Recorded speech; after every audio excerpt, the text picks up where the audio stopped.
राधा माधव जय कुंज बिहारी।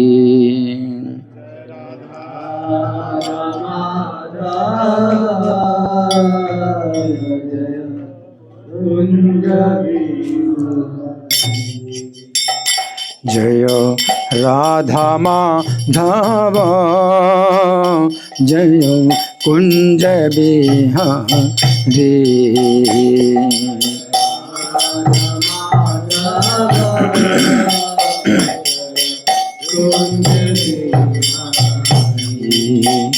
जय गोपी जन वल्लभ जय गिरिवर धारी।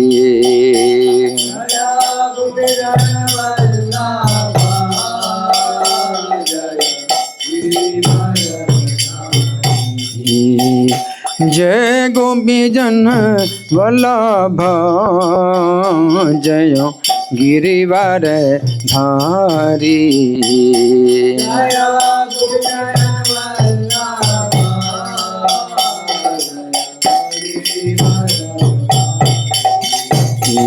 जय यशोदनंदन जय ब्रज जन रंजन।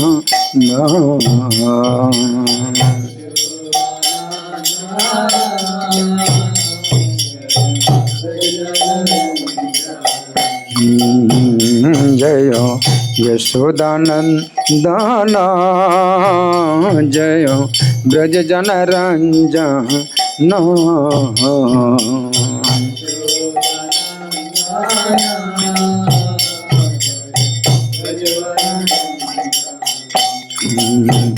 जय यमुना तीर बनचारी जय कुंज बिहारी।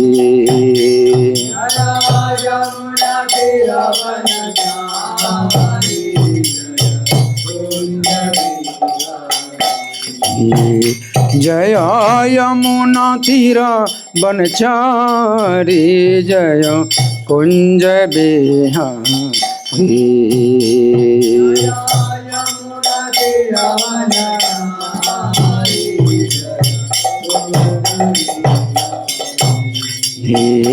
जय राधा माधव जय कुंज बिहारी।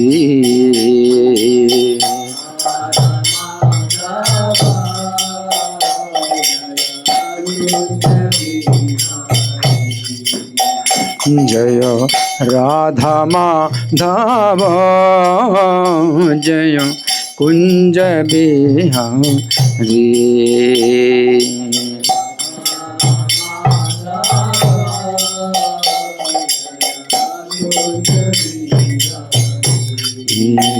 निताय गौर हरि बोल हरि बोल हरि बोल हरि बोल।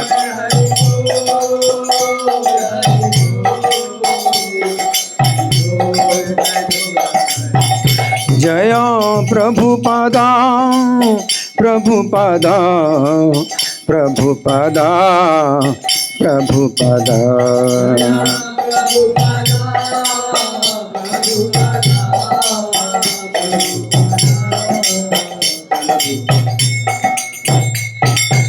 जय विष्णुपाद परमहंस परिव्राजकाचार्य अष्टोत्तर श्री श्रीमधेश डिवाइन ग्रेस अभयचरणारविंद भक्ति वेदांत स्वामी श्रीला प्रभुपाद की जय। जितने कुर्सी में बैठे हैं सब लोग हाथ जोड़ें, कम से कम हाथ जोड़ें और सिर को झुकाइए। नित्य लीला प्रविष्ट इस्कॉन फाउंडर आचार्य saviour of the whole world Srila Prabhupada की जय।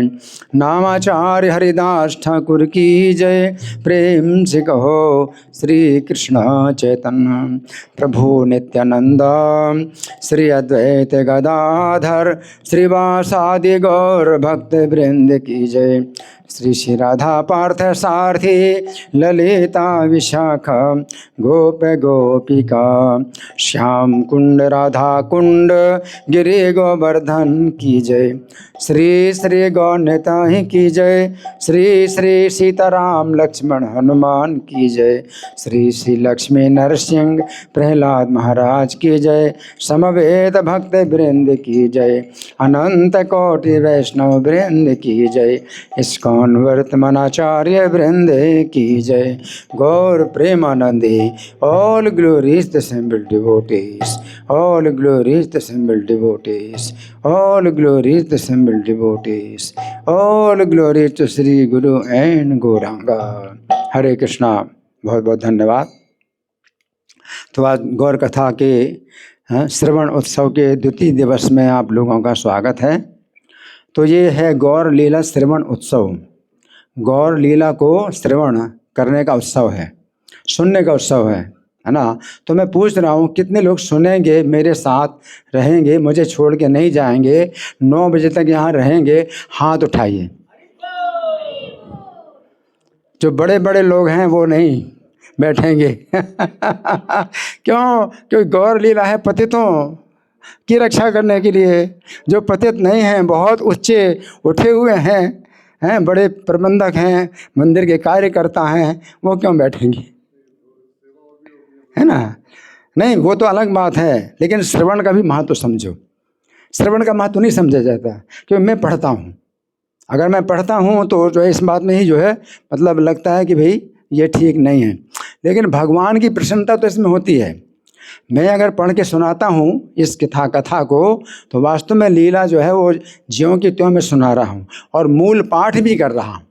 तो मूल पाठ करने में क्या है, वो वृंदावन दास ठाकुर जो रचनाकार हैं चैतन्य भागवत के, हम उनकी बात सुना रहे हैं, वो सुना रहे हैं आपको, वो मेरे मुख से वो बोल रहे हैं अगर मैं पढ़ रहा हूँ। और इस कथा को पढ़ने सुनने का इतना बीच बीच में कितना महात्म्य आता है कि जो भक्तिपूर्वक इस कथा को सुनते हैं और सुनाते हैं तो उनको चैतन्य महाप्रभु चरणों की प्राप्ति होती है, चैतन्य महाप्रभु के मुख का दर्शन होता है। कितने आते हैं, महात्म्य कितना आता है ना। तो इसलिए जो है अगर आपके मन को अच्छा ना लगे तो मन को मारिए। हमारे गुरु महाराज, उनके गुरु प्रभुपाद, उनके गुरु भक्ति सिद्धांत सरस्वती ठाकुर कहते हैं अपने मन को जो है 100 जोते मारो सोते समय और सवेरे उठ करके 100 झाड़ू मारो। आपका मन कहता है ये पढ़ रहे हैं, किताब पढ़ रहे हैं। देखिए किताब पढ़ रहे हैं, लेकिन वास्तव में क्या है कि अगर आप ऐसे वक्ता को बुलाते हैं कि भाई जो अपनी तरफ से बोलेगा, जो किताब में नहीं लिखा वो बातें वो बोलेगा, है ना, और जो किताब में नहीं लिखा वो बोलेंगे, है ना, और जो किताब में लिखा वो नहीं बोलेंगे। तो अगर वो चाहते तो उस तरह का वक्ता बुला लो। लेकिन हम क्या है कि अगर हम पढ़ रहे हैं तो वृंदावन दास ठाकुर आपको सुना रहे हैं। फिर भी जब मैं पाठ करता हूँ तो कहीं कठिन शब्द होता है, या मैं छोड़ देता हूँ या उसको सरल बना के बोलता हूँ कि जो सुनने वाले उनको समझ में आए। और मैं बीच बीच में पूछता भी हूँ कि आपने क्या सुना। तो इस तरह से रुचि बढ़ती है। और कई भक्त जो है ऐसे हैं जो कि 5 दिन की कथा सुनते हैं और इसकी प्रशंसा भी करते हैं। लेकिन जिनको नहीं सुनना प्रशंसा और केवल निंदा करना है और सुनते हैं ही नहीं बिल्कुल, और केवल निंदा करते हैं कि मैं केवल पढ़ के सुनाता हूँ, तो ये चीज़ जो है क्या है ना कि आपके लिए फिर हानिकारक होगी, है ना। सबसे अच्छा यही है, अगर पढ़ने में रुचि है कि कोई व्यक्ति पढ़ रहा है और रुचि हो रही है पढ़ने में और सुनने में, उनको रुचि हो रही, तो रुचि अगर किसी को है पढ़ने में और जो है लोग जो है रुचि पैदा कर रहे हैं सुनने में, तो जिनकी रुचि है, सुनने की इच्छा है, तो वो जो है रस का आस्वादन करते हैं, कथा की रस का आस्वादन करते हैं। अगर आपको मतलब इस कारण से शिकायत होती है मैं पाठ कर रहा हूँ इसलिए अरे उठ के चले जाते हैं, तो ये आपका जो है ये बहुत बड़ा दोष बनता है। क्योंकि ऐसे फिर वक्ताओं को आप बुलाइए जो कथा में जो नहीं लिखा है वो बोलेंगे हैं, और जो लिखा है वो नहीं बोलेंगे। आप उनको बुलाओ, वो जो है आपको बहुत पसंद आएंगे, भाई कितनी लच्छेदार बातें कर रहे हैं। वो गौर लीला नहीं होगी, वो कहाँ की लीलाएं सुनाएंगे। वो ठीक है, वो अच्छा है। मैं गौर लीला श्रवण करा रहा हूँ आपको, गौर लीला, और पूरी तरह से कंडेंस्ड घनीभूत गौर लीला पढ़ के सुना रहा हूँ। और इसमें जो है मुझे आनंद आ रहा है, आपको सुनने में आनंद आ रहा है, वो तो बैठेंगे। जिनको नहीं आ रहा आनंद वो भी सुने, क्योंकि इसमें रूप गोस्वामी की ये शिक्षा है कि आपके मन में जो है अगर रुचि नहीं है, स्यात् कृष्ण नाम चरिताधि सताप विद्या, कृष्ण नाम में, कृष्ण की कथा में, कृष्ण की लीला में अगर जो है आपकी रुचि नहीं है, तो इसका कारण क्या है कि जैसे पीलिया की बीमारी होती है, तो पीलिया की बीमारी में मिश्री जो है वो कड़वी लगती है। तो मिश्री का कोई दोष नहीं है, वो आपकी जो है अविद्या की बीमारी, अविद्या की बीमारी के कारण भगवान की कथा, भगवान का नाम और भगवान की लीला अगर आपको रुचि नहीं होती है तो भी आदर पूर्वक सुनो। किंतु आदरादनुदिनम खलु सैव जुष्टा, आदर पूर्वक उसका श्रवण करो। स्वाद्वीक्रमात् भवति तद्गद मूलहंत्री, तो अविद्या की बीमारी दूर होगी और आपको जो है स्वादिष्ट लगने लगेगी।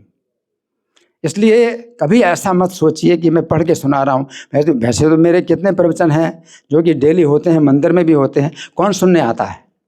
अगर आप कहो कि मैं प्रवचन करूँ तो मैं प्रवचन करूँगा, एक ही प्यार पर पूरा प्रवचन करूँगा। कौन सुनने के लिए तैयार है? जो सुनना नहीं चाहते वो निंदा ही करते हैं, तो केवल निंदा ही करेंगे और उनकी निंदा को कोई रोक नहीं सकता। जैसे कहा जाता है ना कि एक पिता पुत्र दोनों चल रहे हैं एक साथ और एक घोड़ा है, तो दोनों बैठ गए घोड़े में, तो निंदा करने वाले बोले देखो दोनों के दोनों घोड़े में बैठे हुए हैं, है ना, कैसे जो है ये लोग हैं, दोनों के दोनों एक घोड़े के ऊपर चढ़े हुए हैं। तो ठीक है भाई, पिता घोड़े में चढ़ गया और पुत्र जो है पैदल चलने लगा, तो फिर निंदा कर रहे हैं, देखो पिता जो है घोड़े में बैठा है और लड़के को जो है पैदल चला रहा है। तो फिर क्या हुआ कि पुत्र घोड़े में बैठ गया, पिता चलने लगा पैदल, तो फिर निंदा करने लगे। क्या ये देखो लड़का जो घोड़े में बैठा है और पिता को पैदल चला रहा है, अब दोनों उतर गए, दोनों उतर गए, तो फिर निंदा देखो कैसे हैं, दोनों के दोनों जो है पैदल चल रहे हैं, घोड़ा में कोई नहीं चढ़ा हुआ है। तो निंदा करने वाले तो निंदा करेंगे, है ना। तो इसलिए अच्छा ये है कि आप निंदा अगर सुनना चाहते हो तो आप जो है यहाँ मत बैठो, आप कथा सुनना चाहते हो तो फिर निंदा ही नहीं सुनोगे, निंदा सुनना चाहते हो कथा नहीं सुनोगे। यहाँ पर जो है यही है कि आप अपने मन के हिसाब से, हर कोई मतलब क्या है कि कोई प्रशंसा करता है, निंदा करता है, लेकिन वो भगवान को कितनी प्रिय लगती है वो कथा, भगवान की कथा जो है भगवान को कितनी प्रिय लगती है। भगवान कहते हैं मद भक्ता यत्र गायन्ति तत्र तिष्ठामि नारद, जहाँ मेरे भक्त मेरा गान करते हैं वहाँ मैं रहता हूँ। तो मैं स्वयं नहीं कुछ बोल रहा हूँ, इतने पूर्ववर्ती आचार्य उनकी बात बोल रहा हूँ। और मैं जब पढ़ के सुनाता हूँ तो इसमें कहीं कठिन शब्द होगा तो मैं उसको बदल देता हूँ, सरल बना देता हूँ या उसको छोड़ देता हूँ कि सुनने वालों को जो है पूरी तरह समझ में आए। बीच बीच में पूछता भी हूँ, रुचि भी होती है, भक्त लोग ताली बजाते हैं। तो ये कथा की जो है इससे क्या शान होती है कि भक्त लोग जो है सुन रहे हैं और उनको हर्ष हो रहा है। तो कथा जो है भक्तों को हर्षित करने वाली। सरल व्यक्तियों के लिए भगवान की भक्ति बड़ी सरल है और कुटिल व्यक्तियों के लिए बड़ी जटिल है।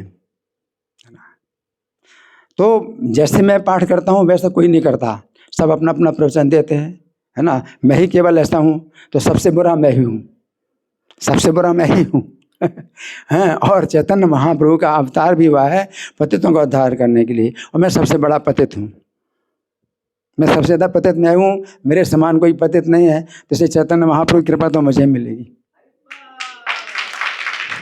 और जो पतित नहीं है वो बहुत ऊंचे उठ के हैं, वो कहते हैं क्यों पढ़ के सुना रहे हो, अपना प्रवचन सुनाओ। तो मेरे पास योग्यता नहीं अपना प्रवचन सुनाने की। और प्रभुपाद भी कहते हैं कि जो पूर्ववर्ती आचार्यों की बातों को केवल सुनाए, अपनी बात ना जोड़े ना कोई घटाए, तो वो जो है वो उससे जो है लोग भक्त बनते हैं। प्रभुपाद ने कहा मैंने चैतन्य महापुरुष संदेश जो है जो सुनाया तो दोहरा दिया, केवल अपनी बात ना जोड़ी और ना घटाई, इससे लोग भक्त बन रहे हैं। तो इस कथा से लोग भक्त बन रहे हैं और प्रसन्न हो रहे हैं और बहुत प्रशंसा सुनने को मिल रही है मुझे।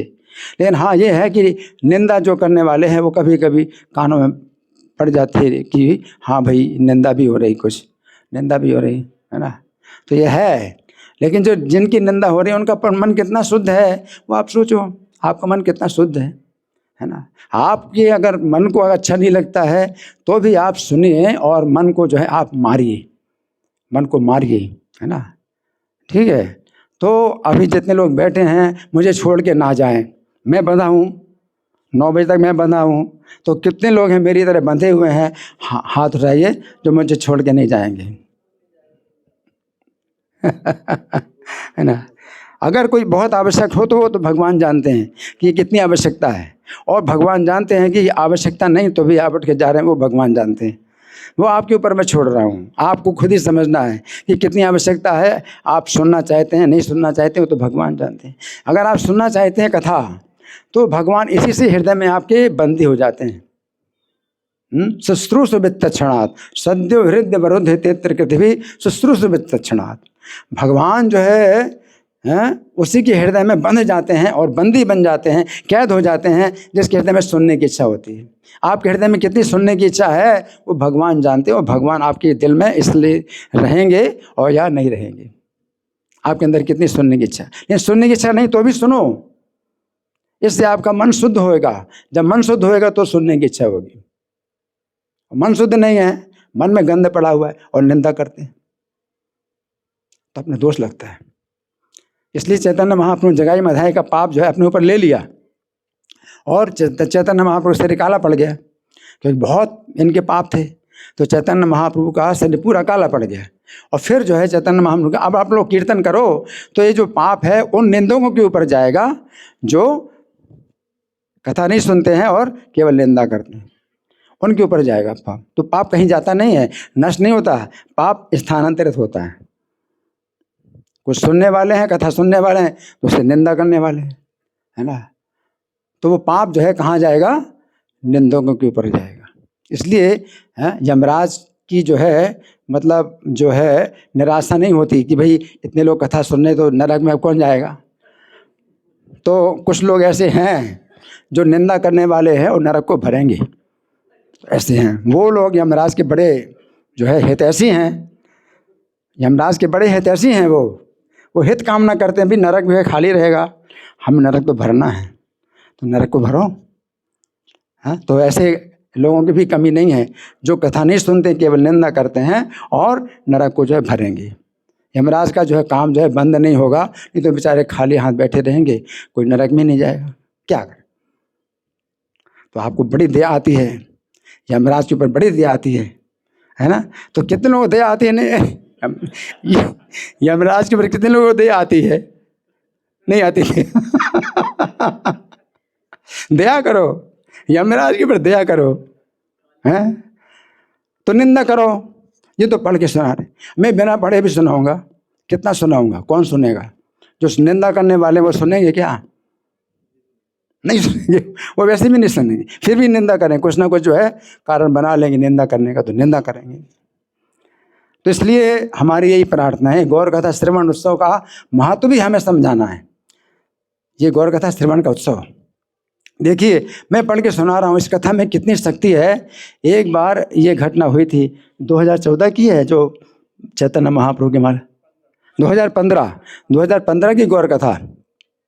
तो इसमें मैं कथा में पढ़ के सुना रहा था, जैसे सुनाता हूँ वैसे सुना रहा था।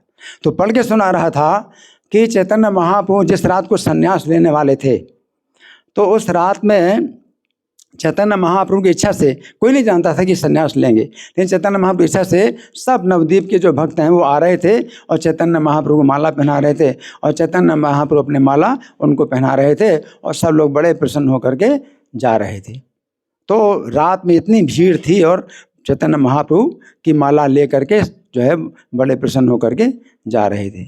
जब मैंने ये पढ़ा तो यहाँ पर चैतन्य महाप्रभु का फ्रेम, चैतन्य महाप्रभु फ्रेम था और उसके नीचे प्रभुपाद का फ्रेम था। तो चैतन्य महाप्रभु फ्रेम की माला गिर करके प्रभुपाद के फ्रेम में आ गई और सबके सामने हुआ। मैंने नहीं देखा, सबने बताया, और मैंने फिर पूछा कि आश्चर्य है कि नहीं?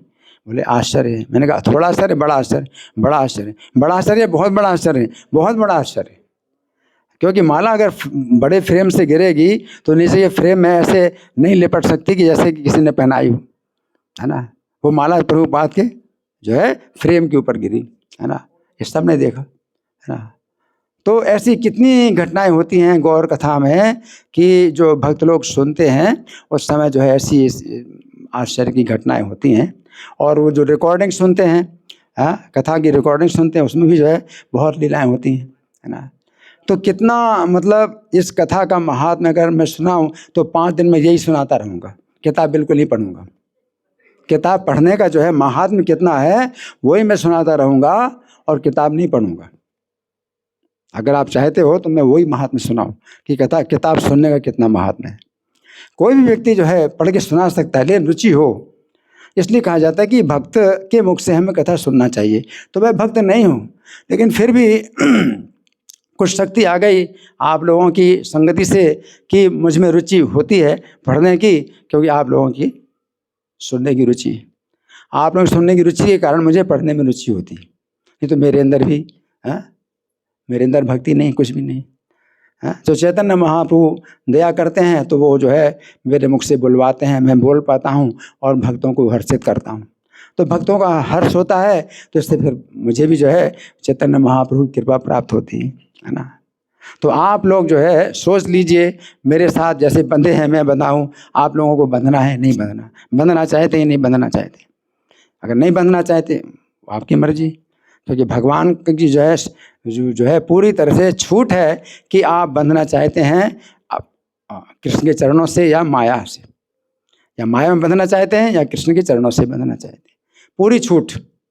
और जहां आपने चुनाव किया माया से बंधना चाहते हैं तो फिर आप माया से बंधे, फिर आप जो है बहुत मुश्किल है कृष्ण के चरणों में आना।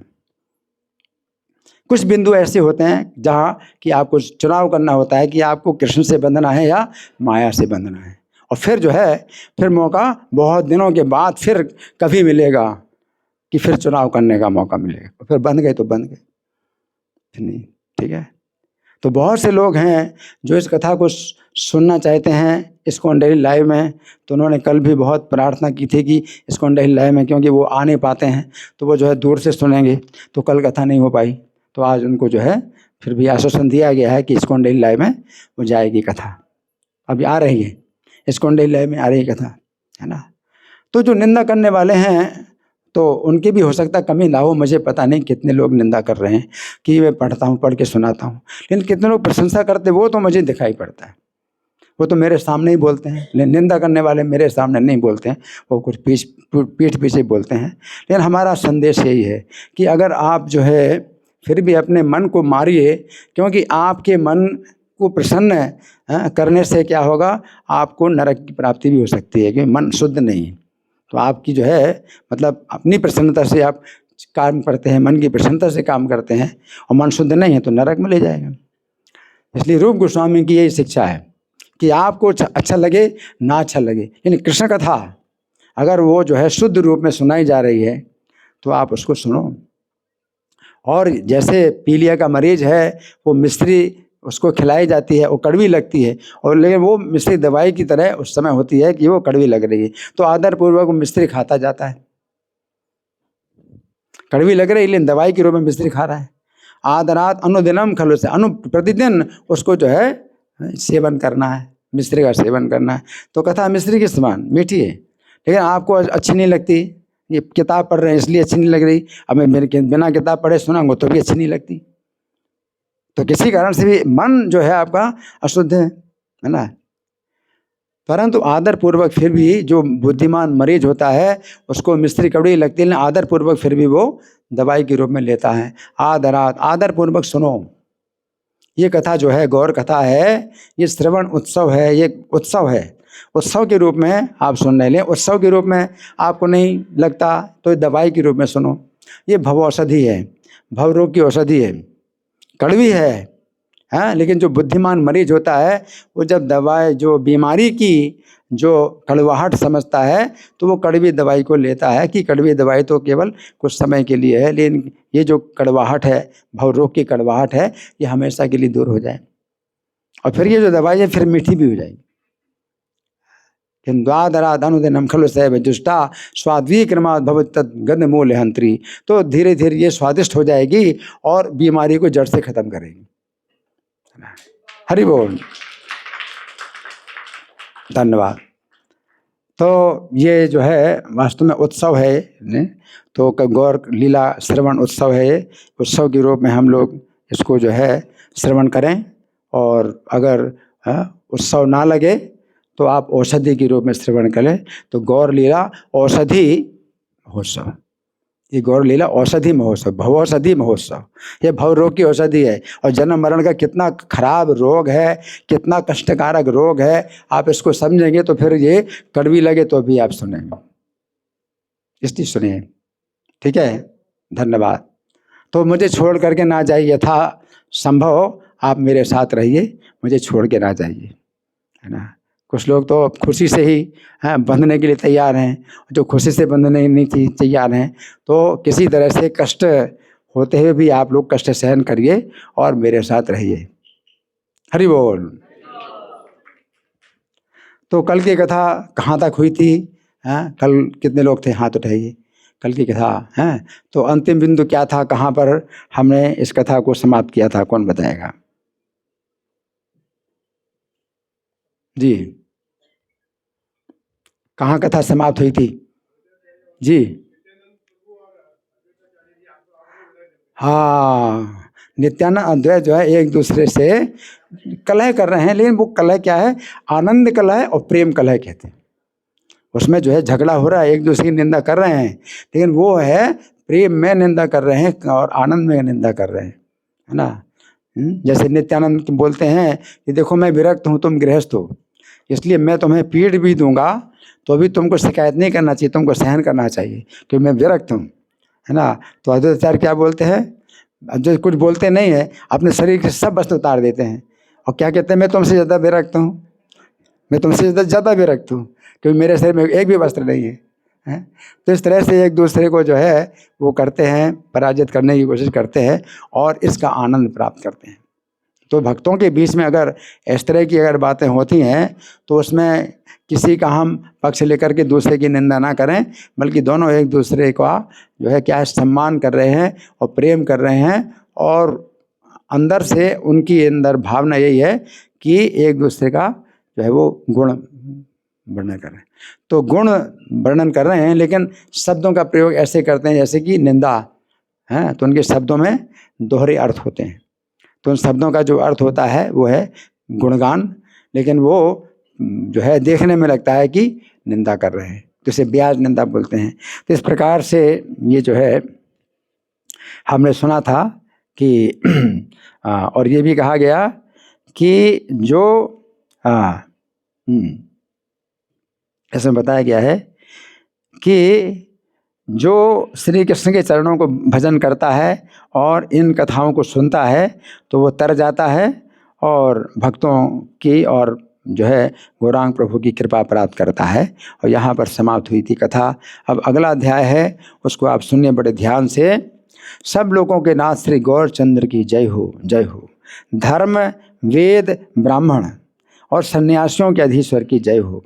सची माता के गर्भ से प्रकट रत्न करुणा के सागर की जय हो। भक्त मंडली सहित गौरांग देव की जय हो, जय हो। जय जय सर्वलोक नाथ गौर चंद्र, जय धर्म वेद विप्र सन्यासी महेंद्र। जय सची गर्भ रत्न करुणा सागर, जय नित्यानंद प्रभु, जय विश्वंभर। श्री चैतन्य देव की कथा सुनने से भक्ति लाभ होती है। हरि बोल। सुन रहे आप लोग? कान खोलें, कान खोल करके सुनो। क्या है? ये नहीं कहना कि मैं पढ़ के सुना रहा हूँ, मैं पढ़ के सुना रहा हूँ, वो पढ़ के नहीं सुनाएंगे।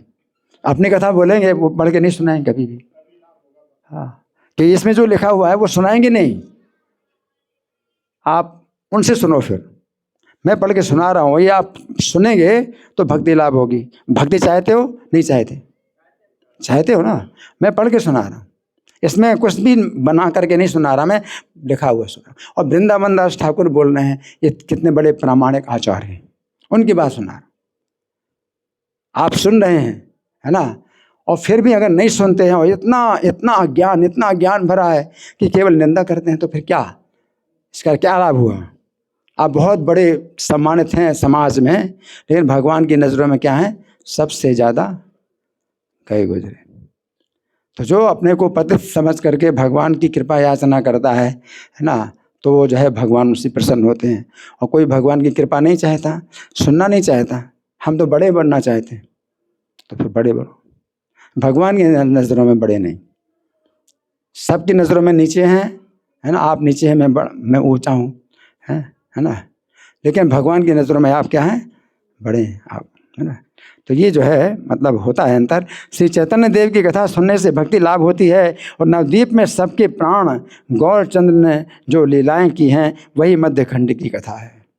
और वो गौर लीला श्रवण उत्सव हम कर रहे हैं। मध्य खंड में भगवान ने जो लीलाएं की हैं वो जो है इस मध्य खंड में है। और ये भक्ति रस का भंडार है, ये भक्ति रस का भंडार है। क्या ये जो कथा है ये भक्ति रस का भंडार है ना। तो भक्ति रस नहीं चाहिए, कौन सा रस चाहिए? विषय रस, विषय भूख का रस चाहिए। तो फिर आप जो है जा सकते हैं, आपको विषय रस चाहिए, है ना। वही बातें बाहर कहाँ हैं, क्या बातें होती हैं, सब विषय रस की बातें होती हैं। तो एक विषय रस है, दूसरा भक्ति रस है। भक्ति रस में आप जो है रहेंगे, आस्वादन करेंगे तो आपका जन्म मरण का रोग दूर होगा। और विषय रस का आस्वादन करेंगे तो आपको जो है कहाँ जाना है? यमराज की सभा में आप जो है जनसंख्या बढ़ाएं, यमराज यमलोक की जनसंख्या बढ़ाएंगे, है ना। तो ये भक्ति रस का भंडार है। और प्रभु निरंतर हरि संकीर्तन करते रहते हैं, अपने ऐश्वर्य को क्षण क्षण में प्रकाशित भी करते रहते हैं। तो क्या करते हैं भगवान?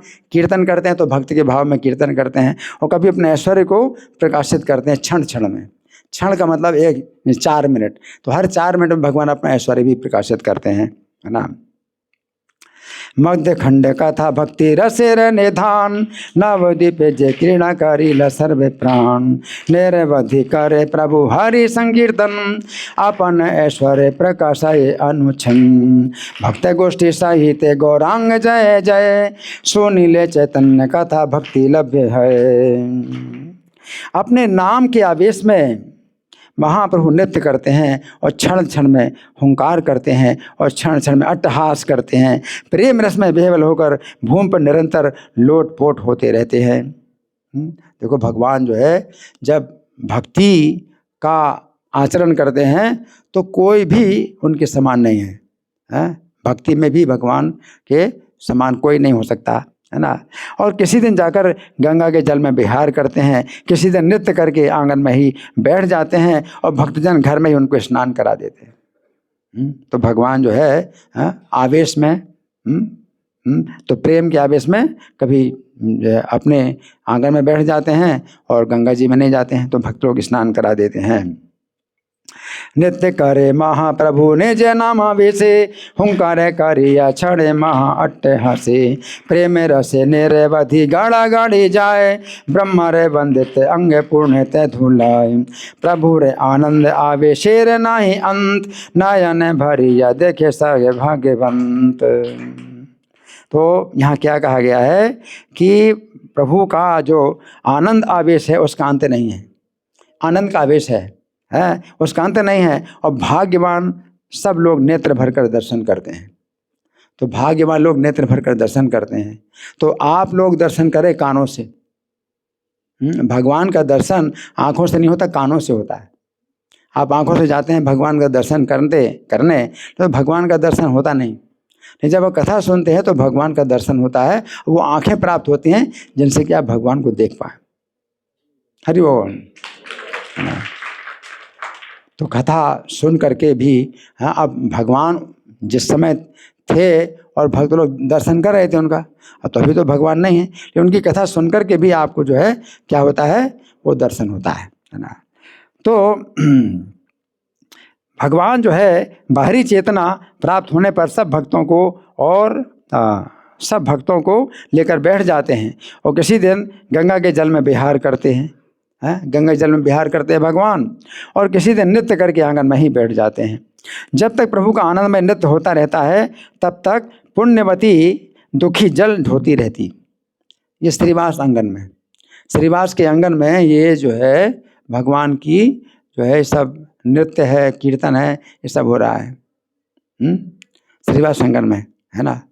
तो एक दासी है, श्रीवास का जो घर है वो इतना बड़ा था कि इसमें जो 4 भाई थे, श्रीवास हैं और उनके बाकी और भाई, है ना। तो श्रीपति, श्रीनिधि और श्री राम और श्रीवास, है ना, और श्री नलिन, तो 5 भाई थे। तो तो नहीं रहे, उनका शरीर छूट चुका। तो 4 भाई एक ही घर में रहते हैं, उनकी पत्नी बच्चे सब उसी घर में रहते हैं, और दास दासी भी उसी घर में रहते हैं, एक ही घर में, है ना। तो एक दासी है दुखी नाम की दासी। तो वो क्या करती है कि भगवान का तो नृत्य चलता रहता है, और वो जो दुखी नाम की दासी है वो जल ढोती रहती है। क्षण भर के लिए सजल नेत्रों से प्रभु का नृत्य देख लेती है, क्षण भर के लिए। एक क्षण कितना? 4 मिनट का है।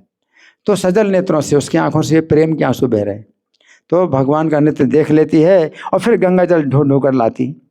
ऐसा वो बार बार करती थी। प्रभु रे आनंद आवेशे रे नाही अंत, नयन भरे या देखे सब भाग्यवंत। बाह्य ढेले हुसैन सकल गण लैया, कौन दिन गंगा जले बिहरे गिया। कौन दिन नृत्यकारी वसन अंगने, घर स्नान कराये न सर्व भक्त गणे। दत्त क्षण प्रभु रे आनंद नृत्य है, तत् क्षण दुखी पुण्यवती जल बढ़े। क्षण के देखिया नित्य सजल नयने, पुनः पुनः गंगा जल बही बही आने।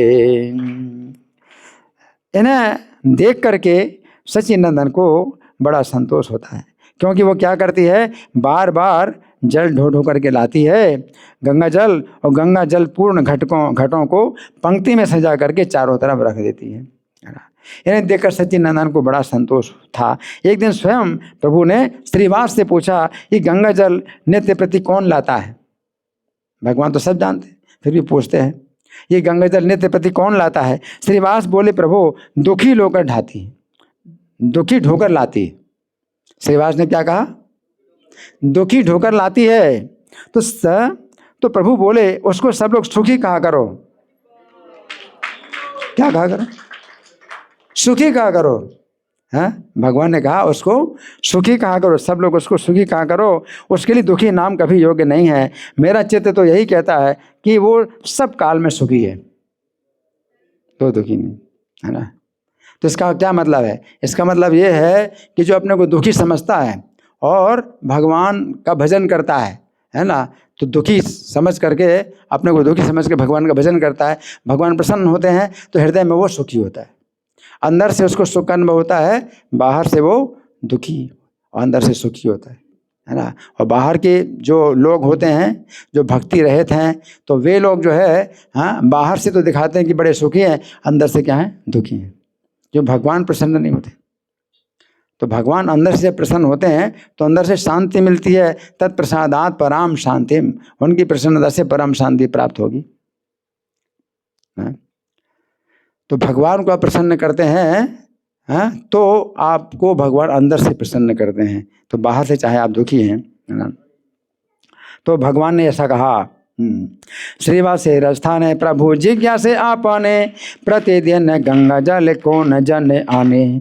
श्रीवास से बोले प्रभु दुखी वही आने, प्रभु बोले सुखी कारी बोले सर्व जने। ये जाने रे दुखी नाम कभू योग्य नहे, सर्व काल सुखी है न मोर चित्त लये। एते के कारुण्य सुनी प्रभु रे श्री मुखे, कांदिते लागिला भक्त गण प्रेम सुखे। तो प्रभु के श्रीमुख से इतनी करुणापूर्ण बात सुनकर के भक्तजन प्रेम के सुख में बेहबर होकर के रोने लगे। भगवान जो है प्रेम के सुख में नहीं, भक्त लोग प्रेम के सुख में क्या कर रहे हैं? रो रहे हैं। अब आपको तो लगेगा कोई रो रहा है, इसके अंदर दुखी है, लेकिन भक्ति में क्या होता है? रोना आता है सुख कर, प्रेम सुख में जो है रो रहे हैं। तो भक्त लोग जो है प्रेम सुख में रो रहे हैं। प्रभु की आज्ञा से तब से सभी लोग दुखी को सुखी कहने लगे। अब कोई इसको दुखी नहीं बोलता, क्या बोलते हैं? सुखी बोलते हैं। और श्रीवास ने उसको दासी समझना सर्वथा त्याग दिया। अब दासी है वो, लेकिन श्रीवास ने उसको दासी समझना त्याग दिया, है ना। तो भक्ति में यही होता है, जो जितनी अधिक सेवा की भावना रखता है तो वो भगवान का उतना ही प्रिय होता है। और जो भक्त लोग होते हैं वो ऊपर से तो ठीक है कि सेवक है, लेकिन उनकी दृष्टि हमेशा आदर की होती है। जो बड़े सेवक हैं तो उनके नीचे छोटे सेवक होते हैं, लेकिन जो बड़े सेवक होते हैं भगवान के निकट सेवक होते हैं, तो अपने से नीचे जो छोटे सेवक है उनको वे जो है आदर की दृष्टि देखते हैं कि इनके अंदर सेवा की भावना मुझसे ज़्यादा है, तो यहाँ पर जो है यही होता है कि कोई व्यक्ति पद में ऊंचा है, हाँ, लेकिन वो जो है उन नीचे पद वालों को आदर की दृष्टि से देखता है कि ये मुझसे पद में नीचे जरूर हैं, लेकिन भगवान की नजरों में ये मुझसे बड़े भक्त हैं। तो ये तरीका होता है देखने का। तो श्रीवास ने उसको नहीं मतलब कहा कि तुम जो है मेरी दासी नहीं हो, तो दासी तो है ही वो, लेकिन दासी समझना छोड़ दिया कि वो हमारी दासी नहीं है, क्योंकि भगवान की जो है ये प्रिय भक्त है ना।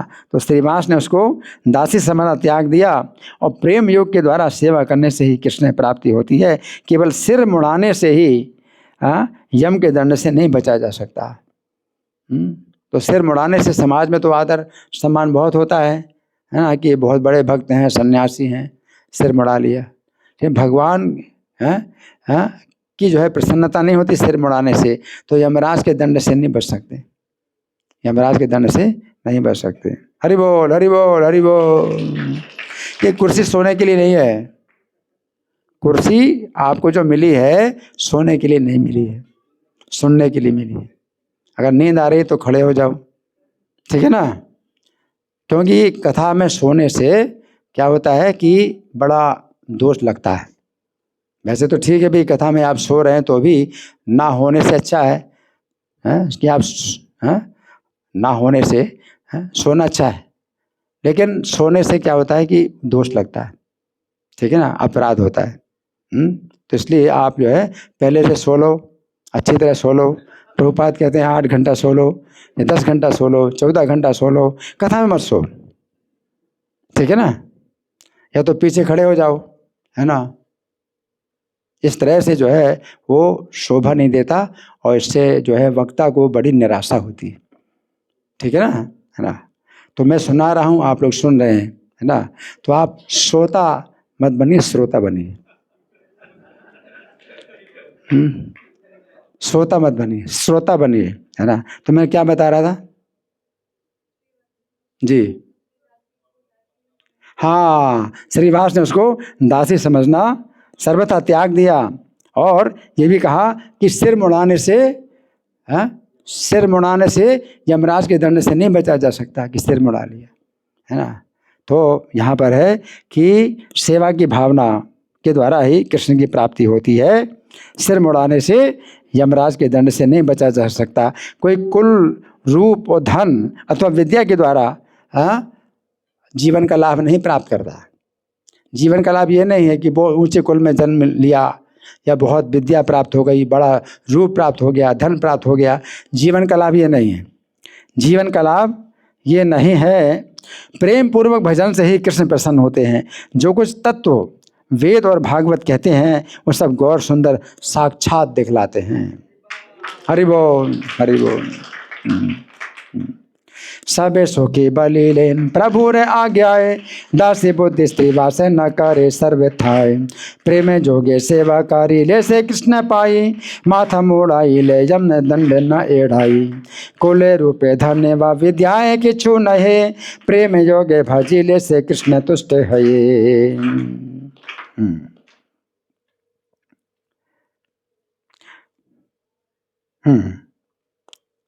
तो जो कुछ वेद और भागवत कहते हैं वो सब गौर सुंदर साक्षात दिखलाते हैं। दासी होकर भी जो भगवत कृपा दुखी को प्राप्त हुई, उसे आँखों से उन्होंने देखा भी नहीं। जो अपने कुल का अभिमान करते हैं, रूप का अभिमान, धन का अभिमान करते हैं, वो देख भी नहीं सकते। पाने की तो बात बहुत दूर है। दासी होकर के भी दुखी को जो कृपा प्राप्त हुई, उसको पाना तो बहुत दूर, देख भी नहीं सकते। वो जो अपने रूप के अभिमान में, धन के अभिमान में, कुल के अभिमान में जो है भरे रहते हैं। और श्रीवास के भाग्य की महिमा का क्या वर्णन करूं, जिसके दास दासी तक के ऊपर चैतन्य के प्रसाद की सीमा नहीं। कृपा श्रीवास के घर में जो है रहने मात्र से ही भगवान चैतन्य की कृपा प्राप्त हो रही है इनको, है ना। तो इनका सौभाग्य देखिए क्या है। वासी हई जे प्रसाद दुखी रे हाइल मृत अभिमानी सबता न देखिल कीवे कहिवे श्रीवासे रे भाग्य रे महिमा जार दास दासी रे प्रसाद नहीं सीमा। अब एक दिन भगवान श्रीवास घर में नृत्य कर रहे थे। रोज करते हैं, एक दिन की बात। एक दिन क्या था, नृत्य कर रहे थे, तभी श्रीवास आदि भक्तजन सुख से संकीर्तन कर रहे थे और दैव योग से श्रीवास के पुत्र का रोग के कारण परलोकवास हो गया। अब भगवान का कीर्तन चल रहा है, नृत्य चल रहा है और श्रीवास के घर में पुत्र का क्या हो गया, परलोकवास हो गया। और घर की स्त्रियों ने देखा तो रोने लगी और सचिन नंदन अपने आनंद में नृत्य कर रहे थे कि श्रीवास के घर में महाक्रंदन की ध्वनि होने लगी। अब सुनिए, इसमें बड़ी परीक्षा है, बड़ी परीक्षा है इसमें, है ना। तो कितनी आप परीक्षा में सफल हो सकते हैं वो हमें देखना है ना। एक दिन नाचे प्रभु श्रीवास मंदिरे सो के श्रीनिवास आदि संकीर्तन करे दैवे व्याधि योगे गृह श्रीवास नंदन पर लोक हईले देखे नारीगण आनंद करे नृत्य श्री सचिनंदन श्रीवासे रे गृह महा उठेले क्रंदन सत्वर आईला गृह पंडित श्रीवास देखे पुत्र हईया छे पर लोक वास। तो जल्दी से श्रीवास घर के अंदर गए। ये क्या हो गया, भगवान यहाँ कीर्तन और नृत्य कर रहे हैं, उनके आनंद में बाधा पड़ रही है? तो देखने के लिए गए श्रीवास घर के अंदर। तो घर के अंदर आए, हाँ, और देखा कि पुत्र की मृत्यु हो गई है। तो बड़े गंभीर भक्त थे, तत्वज्ञानी थे, स्त्रियों को प्रबोध देने लगे। श्रीवास स्त्रियों को प्रबोध देने लगे। क्या श्रीवास क्या कर रहे हैं, स्त्रियों को प्रबोध दे रहे हैं। क्यों, भगवान चैतन्य जो है नृत्य कर रहे हैं आंगन में और घर के अंदर तुम रो रही हो और आवाज जा रही है वहाँ। तो प्रबोध देने लगे श्रीवास। सुनो बड़े ध्यान से, श्रीवास ने क्या कहा। श्रीवास ने कहा, तुम लोग तो सब श्री कृष्ण की महिमा को जानती हो, अतः रोना बंद कर चित्त को स्थिर करो। अंत समय पर एक बार भी जिनके नाम को सुनकर बड़ा पापी भी कृष्ण के धाम को चला जाता है, ऐसे प्रभु स्वयं यहाँ नृत्य कर रहे हैं। क्या बोले श्रीवास कि तुम लोग क्यों रो रहे हो, जिनके नाम को सुनकर के ही बड़ा पापी भगवत धाम में चला जाता है, ऐसे प्रभु स्वयं यहाँ नृत्य कर रहे हैं और ब्रह्मा शंकर भी उनका गुणगान कर रहे हैं। ऐसे समय पर जिसकी मृत्यु हुई है उसके लिए क्या शोक करना उचित है? गहराई से देखा जाए तो शोक करना उचित नहीं है। सत्वरे आईला गृह पंडित श्रीवास देखे पुत्र हईया छे पर लोक वास। परम गंभीर भक्त महातत्व ज्ञानी स्त्री गांडेर प्रबोधित लागिला आपानी। तुम्हारा सब जान कृष्ण रे महिमा संबर क्रंदन सब चित्त देह क्षमा। अंत काले सकृत सोनीले जार नाम अति महापातकी हो जाए कृष्ण धाम। हे न प्रभु आपने साक्षात करे नित्य गुण गाए जते तार ब्रह्मा आदि भृत्य। ए समय जहार हाइले पर लोक इहते की जुयाए करी ते आर शोक। यदि किसी समय इस बालक जैसा भाग्य मुझे प्राप्त हो जाए, क्या कह रहे श्रीवास, अगर मेरा ऐसा सौभाग्य मिल जाए, कैसा सौभाग्य कि ऐसे समय में अगर मेरा मरण हो जाए, है मेरा सौभाग्य अगर ऐसा हो जाए तो मैं अपने को तभी कृतार्थ मानूंगा।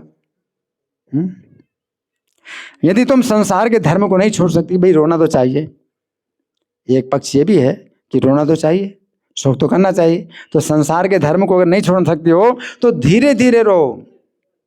क्या करो, धीरे धीरे रो, लेकिन धीरे धीरे सो नहीं, धीरे धीरे सो नहीं, रो धीरे धीरे।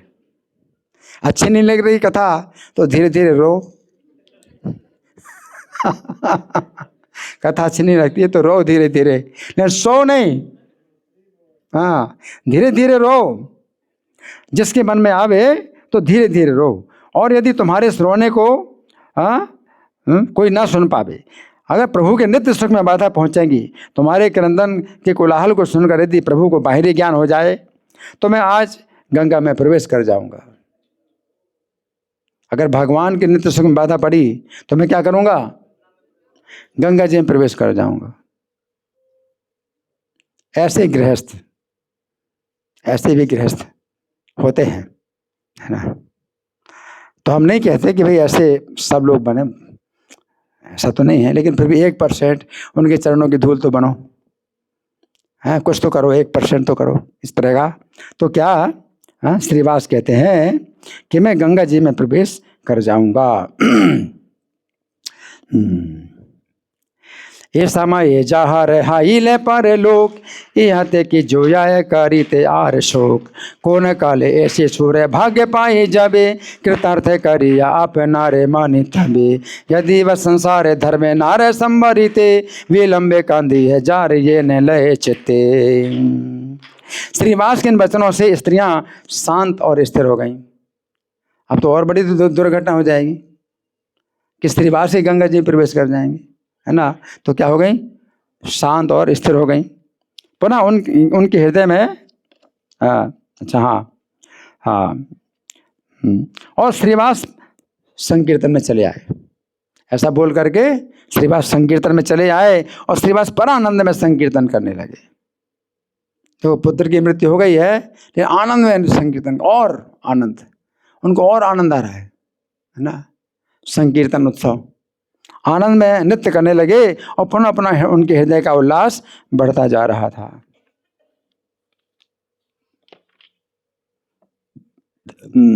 श्रीवास पंडित की ऐसी महिमा, श्रीवास पंडित की ऐसी महिमा, चैतन्य देव के पार्षद के गुणों की यही सीमा, यह सीमा है। अन्न जीर्ण के हो या खान या सोनाए, पाछे ठाकुरे नित्य सुख भंग है। कल रव सोने यदि प्रभु बाहे पाए, तबे आज गंगा प्रवेश सर्व थाय। सब स्थिर हई लेन श्रीवास वचने, चली लेन श्रीवास प्रभु रे संकीर्तने। पर आनंद संकीर्तन कराए श्रीवास, पूर्ण पूर्ण बाढ़े आरो विशेष उल्लास। श्रीनिवास पंडित रे ए मान महिमा, चैतन्य रे पार्षद रे ए गुण सीमा।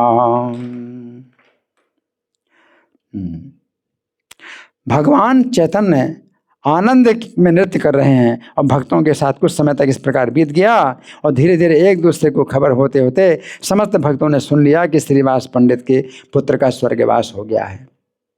धीरे धीरे सबको क्या हुआ, पता चल गया। धीरे धीरे सभी कहते हैं बड़ा भारी दुख हुआ, तथापि किसी ने कुछ बाहर प्रकट नहीं किया। अब कीर्तन में क्या होगी, शक्ति कम हो गई, कीर्तन की शक्ति कम हो गई। परंपरा सुनीले न सर्व भक्त गण, पंडित रे पुत्र हैला वैकुंठ गमन। तथापि यह के हो कि छु व्यक्त नहीं करे, दुख बड़े पाई लेन सवेरे अंतरे। परंतु गौर सुंदर तो सर्वज्ञों के भी शिरोमणि। भगवान से क्या छिपा, भगवान जो है सर्वज्ञों के शिरोमणि है। प्रभु स्वयं पूछने लगे सबसे, आज मेरा चित्त ना जाने कैसा हो रहा है। भगवान बोल रहे हैं, आज मेरा चित्त ना जाने कैसा हो रहा है, क्या श्रीवास के घर में कोई दुख तो नहीं आ पड़ा। भगवान सब जानते हैं, पूछ रहे हैं श्रीवास के घर में कोई दुख तो नहीं आ पड़ा। श्रीवास पंडित बोले, प्रभु मेरा कौन सा दुख। श्रीवास क्या बोले, प्रभु मेरा कौन सा दुख, जिसके घर में आपका सुप्रसन्न मुख है, जिसके घर में आपका सुप्रसन्न मुख है। परंतु वहाँ जो अन्य महापुरुष थे, उन्होंने पंडित के पुत्र के वैकुंठवास होने का वृत्तांत कह सुनाया। यहाँ स्वर्गवास लिखा है, ये वैकुंठवास, इसमें मूल पाठ है वैकुंठवास, है ना। तो प्रभु ने संभ्रम सहित पूछा, कितनी देर हुई। प्रभु ने संभ्रम सहित पूछा, कितनी देर हुई। सर्वज्ञ रे चूड़ामणि श्री गौर सुंदर, जिज्ञासे न प्रभु सर्व जाने रे अंतर। प्रभु बोले, आजी मोर चित्त के न करे, कौन दुख है याचे पंडित रे घरे। पंडित बोले, प्रभु मोर कौन दुख, जार घर सुप्रसन्न तो मारे श्रीमुख। शेषे अच्छी लेन जत सकल महंत, कही लेन पंडित रे पुत्र रे वृतांत। संभ्रम में बोले, प्रभु कहा कत क्षण, सोनी लेन चारे दंड रजनी जखन। तो जब भगवान ने पूछा कि कितनी देर हो गई, तो भक्तों ने बताया कि 4 दंड रात्रि के बीत चुके हैं, 4 दंड रात्रि के बीत चुके हैं। इसमें बताया गया है कि हाँ, 4 दंड रजनी जखन, 4 दंड रात्रि बीत चुकी। तो रात्रि जो निशा काल है वो शुरू होता है 10:34 से। 10:34 से रात्रि निशा काल शुरू होता है। और 4 दंड और हो चुके हैं। 4 दंड, एक दंड कितना है 24 मिनट का, तो 4 दंड का मतलब 96 मिनट है ना, मतलब 1.5 घंटा करीब। तो 10:34 और 1.5 घंटा और मान लो, है ना, तो करीब 12 बजे, है ना। तो मतलब 4 दंड हो चुके हैं। तो और भक्तों ने बताया कि आपके आनंद के भंग हो जाने के भय से श्रीवास ने किसी के निकट प्रकाश नहीं किया है। श्रीवास ने ये बात प्रकट नहीं की आपके आनंद में भंग, आपका आनंद भंग हो जाएगा, तो श्रीवास ने इसे प्रकट नहीं किया। उससे परलोकवास हुए अब 2.5 प्रहर हो चुके हैं। तो 2.5 प्रहर हो चुके हैं। तो 2.5 प्रहर का मतलब क्या है कि 1 प्रहर 2 घंटा 40 मिनट का है ना। तो इस तरह से 2.5 प्रहर आप बता सकते। 4 घंटा 48 मिनट का 2 प्रहर हुआ, फिर उसमें 1 घंटा 12 मिनट और जोड़े, है ना, तो 2.5 प्रहर हो जाए, है ना। तो 2.5 प्रहर बीत चुके, इतना मतलब समय बीत चुका है उसके वैकुंठवास हुए, इतना समय बीत चुका है ना। अब आप आज्ञा दें तो उसका अंतिम कार्य शीघ्र किया जाए। भक्त लोग बोले अब आज्ञा दीजिए तो उसका अंतिम कार्य शीघ्र किया जाए। श्रीवास की इस अद्भुत अवस्था को सुनकर प्रभु गोविंद गोविंद स्मरण करने लगे। और फिर प्रभु बोले ऐसा संग कैसे छोड़ूंगा, ऐसा संग कैसे छोड़ूंगा। इतना कहकर महाप्रभु रोने लगे। जिन्होंने मेरे प्रेम में पुत्र शोक को नहीं जाना, ऐसों का संग मैं कैसे छोड़ूंगा। इतना कहकर प्रभु और अधिक रोने लगे। उनके मुख से छोड़ने की बात सुनकर सब भक्त मन में सोचने लगे कि ना जाने क्या विपत्ति आने वाली है। भगवान ऐसा क्यों बोल रहे हैं, कैसे छोड़ूंगा, इसका मतलब छोड़ना चाहते हैं, है ना। तो भक्तों को जो है और जो है वो हुआ, चिंता हो गई।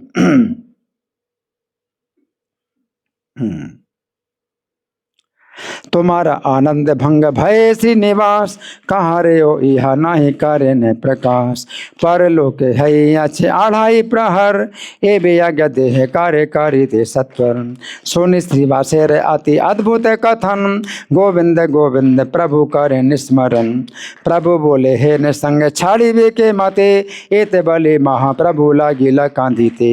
पुत्र शोक न जानी ले जे मोहर प्रेम, हे न सब संग मोहि छाड़ी मुके मने। एत बलि महाप्रभु कांदये निर्भर, त्याग वाक्य सुने सब चिंतये अंतर। तो सब भक्त परस्पर चिंता करने लगे। उन्हें लगा कि प्रभु गृहस्थी का त्याग करके संन्यास लेंगे। इस दुख से उच्च स्वर में रोने लगे। अब श्रीवास के पुत्र का जो वैकुंठवास हो गया, उसके लिए तो उनको दुख नहीं हो रहा, लेकिन महाप्रभु संन्यास लेंगे ऐसा कुछ संकेत मिल रहा है। तो भक्त लोग ऊंचे स्वर में रोने लगे और दीर्घ श्वास छोड़ने लगे। जब उन्होंने देखा प्रभु स्थिर हो गए हैं, अंतिम संस्कार के लिए बालक को ले जाने लगे।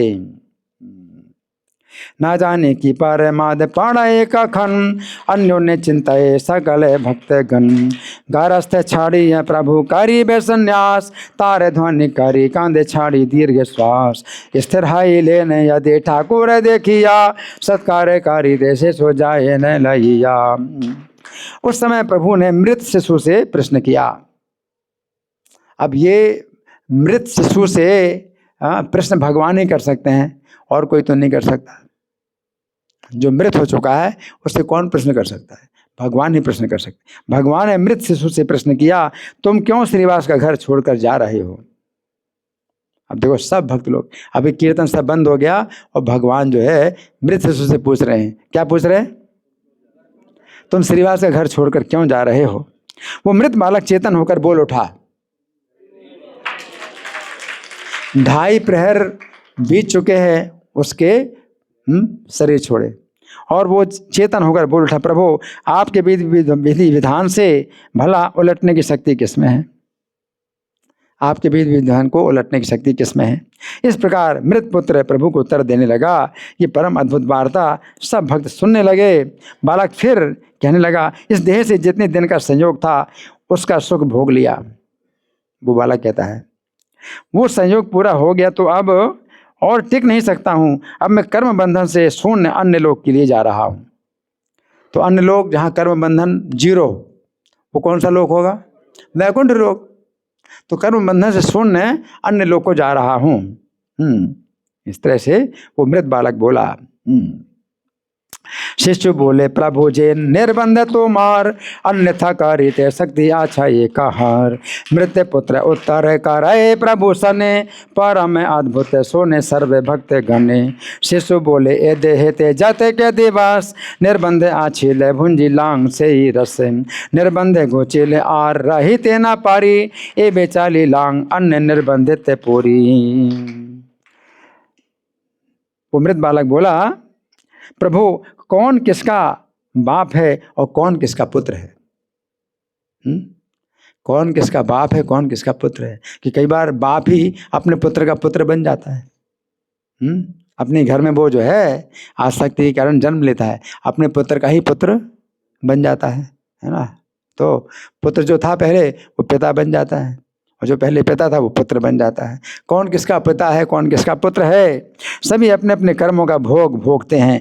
जितने दिन के लिए पंडित के घर में रहने का भाग्य था उतने दिन तक रहा। वो पिता नहीं बोल रहा, पंडित बोल रहा क्योंकि वो अब पुत्र भाव से देह से मुक्त हो गया है ना। तो देह की जो पहचान उससे वो छूट गया है। अब वो पंडित कहता है कि पंडित, जितने घर मुझे पंडित घर में रहने का भाग्य था, हाँ, उतने दिन रहा। अब अन्य लोग को जा रहा हूँ। पार्षदों के सहित आपके श्री चरणों में नमस्कार है। वो आप भगवान को नमस्कार कर रहे हैं। आपके पार्षद हैं और आप हैं, आप और आपके पार्षदों को जो है श्री चरणों में नमस्कार करता हूँ। आप मेरा अपराध ना माने और मुझे विदा दीजिए। हाँ, श्रीवास के पुत्र ने क्या कहा? हाँ, अपराध न मानिए और मुझे विदा दीजिए। इतना कहकर बालक का शरीर मौन हो गया। ऐसा श्रीवास के घर में कौतुक भगवान चैतन्य ने किया।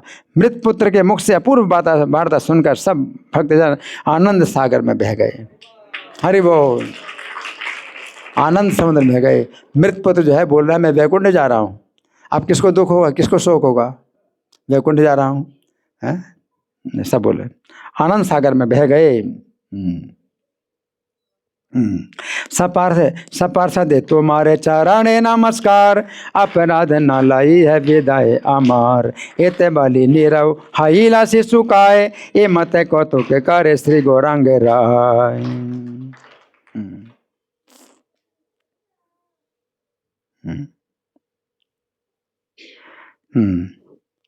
तो श्रीवास के परिवार का पुत्र शोक दूर हो गया और कृष्ण प्रेम के आनंद से सब बेहवल हो गए। कृष्ण प्रेम में श्रीवास अपने परिवार सहित प्रभु के श्री चरणों को पकड़कर रोने लगे। भगवान के चरणों को पकड़कर रोने लगे और बोले, जन्म जन्म में आप ही हमारे हों और आपके श्री चरणों में हमारी प्रेम भक्ति बनी रहे। ये प्रार्थना करना। हरि बोल। अगर भगवान आ जाएं आपके सामने तो क्या प्रार्थना करोगे? तैयारी है कुछ? कोई तैयारी नहीं है ना। तो क्या कहोगे कि बड़ा मकान मिल जाए, है ना, बड़ा बैंक बैलेंस मिल जाए, बड़ी कार मिल जाए, हैं? कोई तैयारी नहीं की ना। अगर भगवान जो है, और भगवान ना भी सामने हो तो भी प्रार्थना आपको करना चाहिए। और कैसी प्रार्थना करनी चाहिए? श्रीवास की जो प्रार्थना है, जहाँ कहीं भी हमारा जन्म क्यों ना हो, आपके चरणों में प्रेम भक्ति बनी रहे। तो क्या बोले? जन्म जन्म में आप ही हमारे पिता माता पुत्र और प्रभु हुए। जन्म जन्म में आप ही हमारे पिता माता पुत्र और बंधु आप ही हों। आपके चरण हम कभी ना भूलें। हे प्रभु, जहाँ कहीं भी हमारा जन्म क्यों ना हो, आपके श्री चरणों में ये प्रेम भक्ति बनी रहे। हरि बोल, है ना। तो जब कथा सुनते हैं तो फिर दिमाग में आती है कि आपको भी क्या करना है, आपको भी क्या कहना है, या क्या आपको सोचना है। तो ये सब प्रैक्टिकल चीज़ें हैं, है ना। इस प्रकार से वो जो है प्रार्थना कर रहे हैं। पुत्र शोक दूरे गेल श्रीवासे पुत्र शोक दूरे गेल श्रीवासे गोष्ठीर कृष्ण प्रेमानंदे सबे हईला अस्थिर कृष्ण प्रेम श्रीनिवास गोष्ठी रे सहिते प्रभु रे चरण धारी लगिला कांदीते जन्म जन्म तुम्हें पिता माता पुत्र प्रभु तुम्हारे चरण जे न पासारी कभू जे खाने से खाने प्रभु के ने जन्म नहे तुम्हारे चरण जेन प्रेम भक्ति रहे। चारों भाई, 4 भाई हैं श्रीवास, है तो चारों भाई प्रभु के चरणों में विनती करने लगे और चारों ओर भक्त ऊंचे स्वर से रुदन करने लगे। अब सब रो रहे हैं, जितने भक्त हैं सब रो रहे हैं। कृष्ण प्रेम में चारों ओर क्रंदन और कोलाहल छा गया और श्रीवास का भवन कृष्ण प्रेममय हो गया। हरि बोल, है ना। तो रोना भी जो है भक्ति का एक जो है आवश्यक और बड़ा महत्वपूर्ण अंग है ना। प्रभु बोले, सुनो सुनो श्रीवास पंडित, तुम तो संसार के चरित्र सब जानते हो। संसार के इन सब दुखों से तुम्हारी भला क्या हानि। हानि तो उसकी भी नहीं होती जो तुम्हारा दर्शन ही कर ले। हरि ओम। श्रीवास के लिए भगवान के तुम्हारा दर्शन कर ले तो उसकी भी कोई हानि नहीं होती है। देखो मैं और नित्यानंद ये तो 2 तुम्हारे पुत्र हैं। भगवान क्या कह रहे हैं, मैं और नित्यानंद ये 2 तुम्हारे पुत्र हैं। तुम अपने चित्त में कुछ भी शोक दुख मत करना। श्रीमुख के ऐसे वचन, करुणापूर्ण वचन को सुनकर चारों ओर भक्त लोग जय जयकार करने लगे। हरि बोल। प्रभु बोले, सुन सुन श्रीवास पंडित, तुम ही तो सकल जान संसारे चरित। ये सब संसार दुख है तुम्हारे की दाय, जे तुम्हारे देखे से हो कबू नहीं पाए। आमे नित्यानंद दुई नंदन है तुम्हार, चित्ते के छो तुम्हें व्यथना भावी है। और श्रीमुखे रे परम कारुण्य वाक्य सुनी, चतुर्दिगे भक्त गण करे जय ध्वनि। प्रभु सब भक्तों के सहित बालक को लेकर कीर्तन करते हुए गंगा के किनारे गए। अब भगवान जो है बालक को लेकर के भक्तों के साथ कीर्तन करते हुए गंगा के किनारे गए। वहाँ बालक का यथोचित अंतिम संस्कार करके सबने गंगा में स्नान किया और कृष्ण कृष्ण कहते हुए सब घर के लिए चले आए। रात पूरी बीत गई।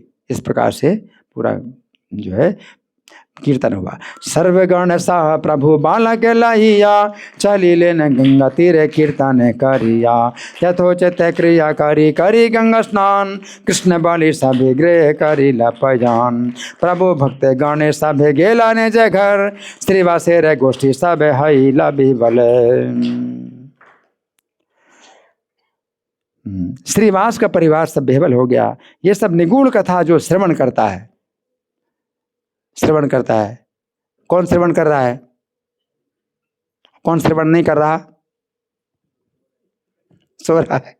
कौन सो रहे हैं, हाथ उठाइए। कौन सो रहे हैं, सोने वाले। तो सुनो, कान खोल करके सुनो। 550 वोल्ट सुनो कान खोल के, बड़ा खतरा है। जो इस निगूढ़ कथा का श्रवण करता है अवश्य कृष्ण प्रेम धन प्राप्त होता है। श्रीवास के चरणों में मेरा कोटि कोटि नमस्कार है, जिसके गौरचंद्र और नित्यानंद जैसे पुत्र हैं। ये सब अद्भुत चरित्र नवद्वीप में हो रहे थे, तथापि भक्त बिना और कोई नहीं जानता। श्रीवास के घर की जो बाउंड्री है उसके बाहर किसी को कुछ भी पता नहीं, बिल्कुल जीरो। कोई समाचार नहीं मिला, न्यूज़पेपर मीडिया कुछ भी नहीं है, सब जीरो, कोई समाचार नहीं मिला। और अंदर जो है कितना बड़ा जो है ये घटना हुई, कितनी बड़ी घटना हुई। हाँ, मध्यखंड की सब कथाएं बड़ी अद्भुत हैं। जैसे ये कथा जिसमें मृत बालक के मुख से तत्व ज्ञान कहलाया गया। हरि बोल। ये सब निगूढ़ कथा जे करे श्रवण, अवश्य मिलए तारे कृष्ण प्रेम धन। श्रीनिवास चरण रहो के नमस्कार, गौर चंद्र नित्यानंद नंदन जहार। ये सब अद्भुत से ये नवद्वीप है, तथापि यह भक्त बेने अन्य न जाने वे। इस प्रकार गौर सुंदर नवद्वीप में निरंतर संकीर्तन के सुख में विहार कर रहे थे और प्रेम रस के आवेश में प्रभु को संसार का स्फुरन नहीं होता। संसार का स्फुरण नहीं होता, घर बार कैसे चलाना है, सब जो है कुछ बातें आती नहीं दिमाग में। अन्य सांसारिक वार्ता दूर रही, अब विष्णु पूजन तक प्रभु से नहीं बनता। इतना प्रेम भगवान को उमड़ रहा है कि विष्णु पूजन भी नहीं कर पा रहे। तो विष्णु पूजन का नियम, भगवान चैतन्य घर में भी विष्णु मंदिर है, तो विष्णु पूजन भी नहीं कर पा रहे हैं, विष्णु पूजन भी नहीं है बनता है। जैसे प्रभु स्नान करके विष्णु पूजन के लिए बैठते, वैसे नेत्रों के प्रेम धाराएं बहने लगती और पूरा वस्त्र भीग जाता। अब पूजा कैसे करें? प्रभु मंदिर से बाहर उस गीले वस्त्र को उतार कर दूसरा वस्त्र पहनकर विष्णु पूजन करने लगते, तो प्रेम आनंद के जल से फिर वस्त्र भी भीग जाता। इस प्रकार प्रभु पुनः पुनः बाहर निकलकर अपने शरीर को धोते हैं और प्रभु वस्त्र ही केवल बदलते रह जाते और प्रेम में बस होकर तिल भर भी विष्णु पूजन नहीं कर पाते। देखो कैसी हालत है, इतना प्रेम है ना, तो पूजा की आवश्यकता भी नहीं है, ऐसे पूजा की आवश्यकता भी नहीं है।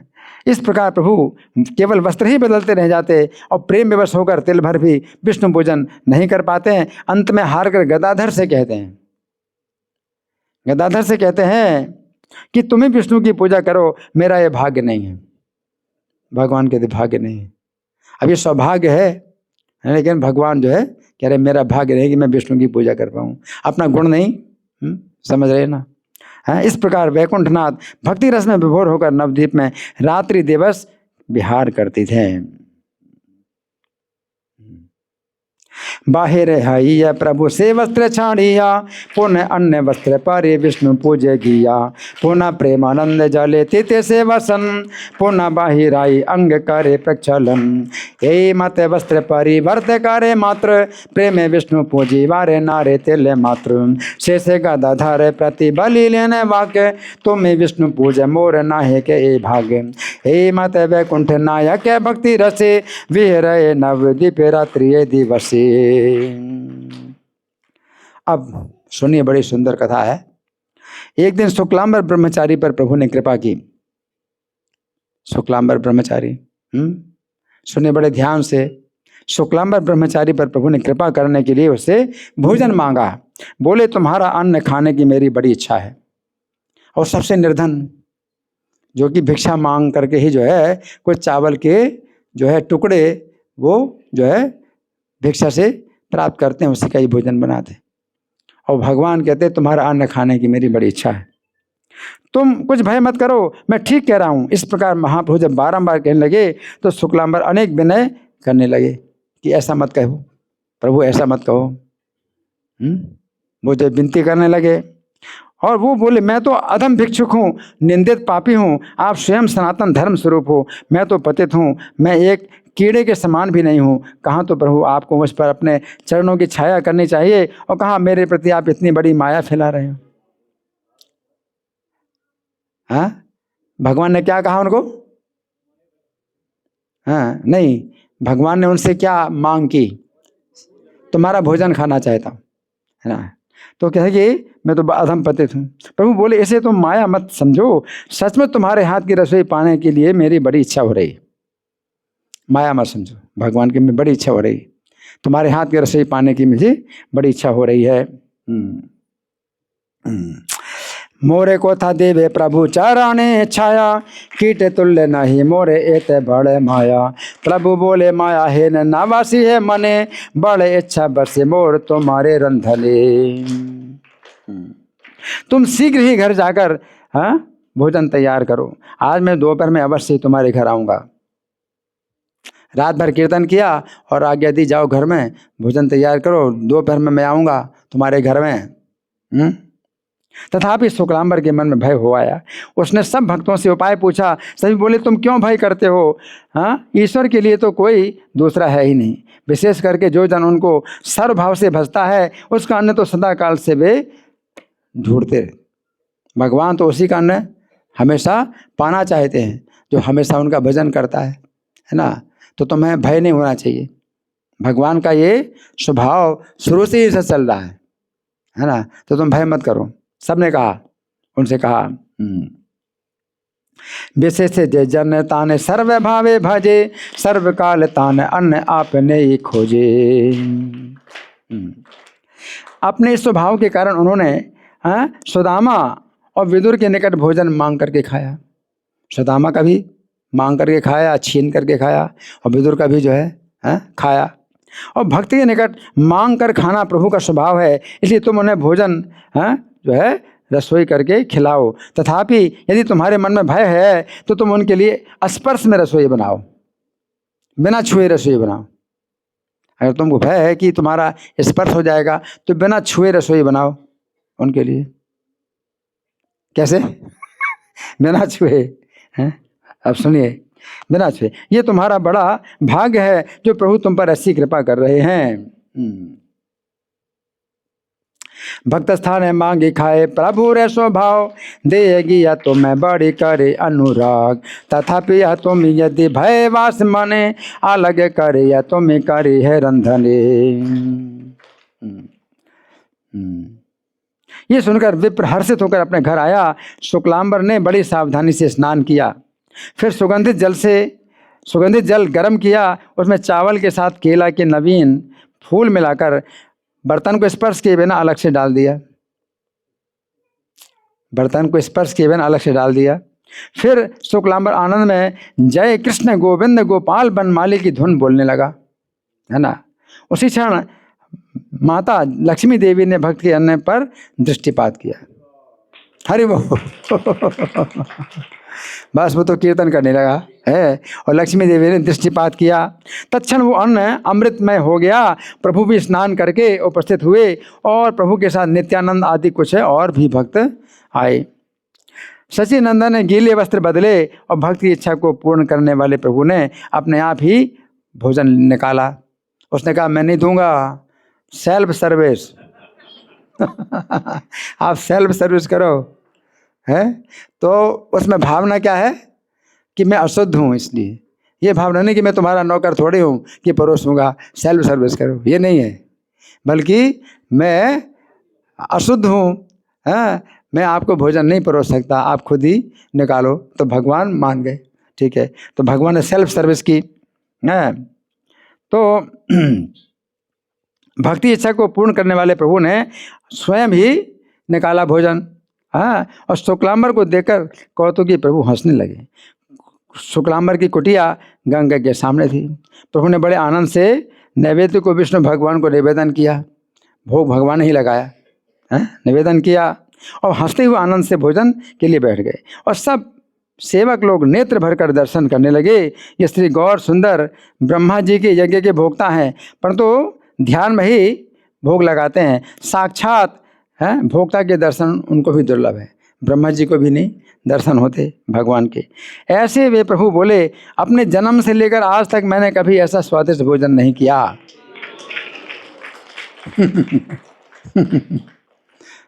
क्या कह रहे भगवान? अपने जन्म से लेकर आज तक ऐसा स्वादिष्ट भोजन मैंने नहीं किया।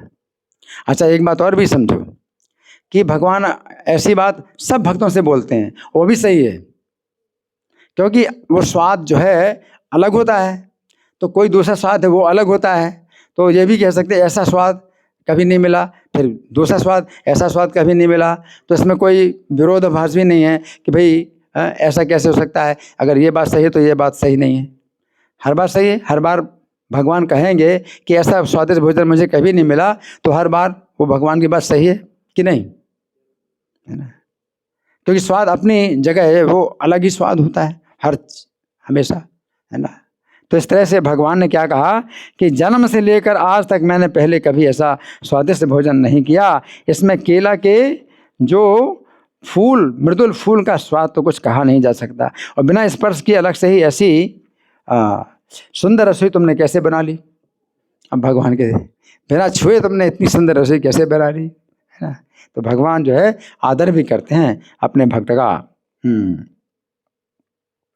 तंडुल साहित्य दिवे दिव्य गर्भ थोड़ आल गोछ दीवा विप्र के लकर जोड़। जय कृष्ण गोविंद गोपाल बन माली बाली ते लागिला शुक्लांबर कुतूहली। सही क्षण भक्त अन्य रामा जगन माता दृष्टिपात कारी लेन महापति व्रता।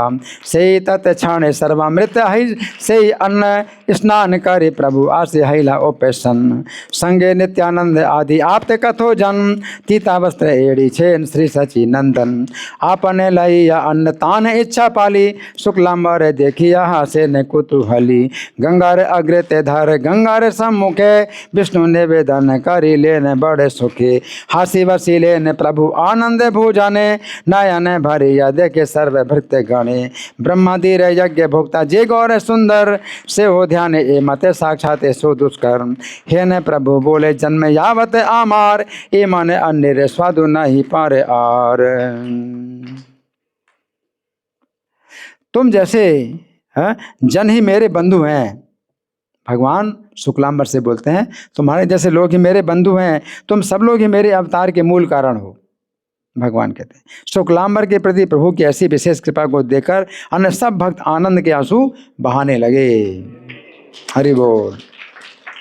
भगवान जो है ऐसा जो है सम्मान देते हैं। कि वह घर में थोड़े स्वादु न पारी बाली ते आले गो छे ए मते वालांधी के मती। तुम हे न जैसा न आमारे बंधु कुल तुम सभी लागे से आमारे आदि मूल। शुक्लांबर प्रति देखी कृपा रे वैभव कांदिते लागिल अन्योन्य भक्त सब। इस प्रकार प्रभु ने पुनः पुनः आस्वादन करते हुए बड़े आनंदित होकर भोजन किया। भगवान जो है बोलते जाते हैं कि बहुत स्वादिष्ट है, बहुत स्वादिष्ट है। आनंद पूर्वक भोजन किया। जो कृपा एक भिक्षु शुक्लांबर को प्राप्त हुई करोड़पति उसे देख तो ले, धन जन पांडित्य से चैतन्य देव प्राप्त नहीं होते, देख भी नहीं सकते ऐसी कृपा। अरे वो कृपा मिलने की बात तो बहुत दूर है। करोड़पति हैं लेकिन अभक्त हैं, पापी हैं। वो धन जन पांडित्य से चैतन्य देव प्राप्त नहीं होते। भक्ति रस के ही वशीभूत हैं प्रभु। यही चारों वेद गाते हैं। प्रभु प्रेम का भोजन करके बैठे और हंस हंस कर पान खाने लगे। पत्तल जिसमें प्रभु ने भोजन किया था को लेकर सेवक लोग आनंद में जो है मस्त हो गए। क्यों ना हो, पत्तल ही ऐसी थी जिसको ब्रह्मा शंकर शेष भी शीश झुकाते हैं। भगवान की पत्तल है। उस भिक्षुक के घर में कैसा अपूर्व आनंद हुआ। वो भिक्षुक है। ऐसा कौतुक करते हैं श्री गौर सुंदर। कुछ समय तक श्री कृष्ण कथा की चर्चा करके महाप्रभु ने वहीं विश्राम किया, भक्तों ने भी वहीं शयन किया। उनमें से एक जने को कुछ अद्भुत बात दिखाई थी। अब वो जो है अभी भगवान शयन कर रहे हैं, ठीक है, लेकिन कुछ और भी घटना होने वाली है। तो भगवान भोजन करके उसी घर में शयन भी कर रहे हैं, है ना। ये भी कितना सौभाग्य है कि भगवान भोजन खा करके गए नहीं घर से बाहर, बल्कि घर में शयन भी किया। एक भिक्षु के घर में भगवान शयन कर रहे हैं, है ना। अब कुछ विशेष अद्भुत बात और दिखाई दी, वो हम सुनेंगे कल, ठीक है। तो आज की कथा यहाँ पर हमारी जो है विश्राम, लेकिन अभी समय हमारे पास है। आप लोगों के साथ में मंथन करना है, विचार करना है, प्रश्न करना है, और या तो मैं प्रश्न करूं। आप लोगों की ओर से कोई प्रश्न है या मैं प्रश्न करूं? जी, कोई प्रश्न? हाँ जी, जी। हैंड माइक है? हैंड माइक, एक सेकंड।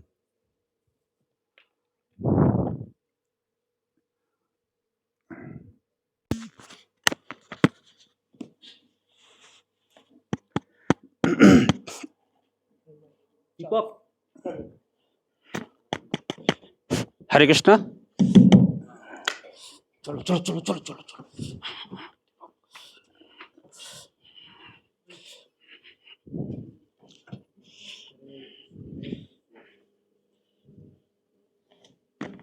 हरे कृष्णा प्रभु जी, बहुत बहुत धन्यवाद आपका। ऐसा लग रहा है हम लोग नवदीप मायापुर में बैठे हुए कथा का श्रवण कर रहे हैं। आपका प्रेम रस वास्तव में वही प्राप्त कर सकता है जो इसको सुनेगा। तो आज आपने महिमा भी महत्व बहुत अच्छे से बताया शुरू में। तो प्रभु जी मैं पूछना चाह रहा था, जैसे यहाँ पे जो बालक होता है श्रीवास पंडित जी का, वो 2:30 प्रहर रात्रि बीत जाती है, उसके बाद वो बोले मैं जाऊँगा यहाँ से, तो भगवान उसका रात में ही क्रियाकर्म करते हैं। लेकिन आज के समाज में हम देखते हैं किसी की डेथ है, मेरी डेथ हो गई, किसी और की डेथ हो गई, तो लोग बोलते हैं जल्दी जल्दी करो, रात ना होने पाए। तो ऐसा क्यों है प्रभु जी? नहीं, अगर रात में ही शरीर छोड़ा तो रात में ही क्रियाकर्म किया जाता है। अगर दिन में शरीर छोड़ा तो दिन में ही क्रियाकर्म करें, और रात में शरीर छोड़ा तो रात में ही क्रियाकर्म किया जाता है। ऐसा भी है। ठीक है जी, हरि बोल जी। इनका प्रश्न है।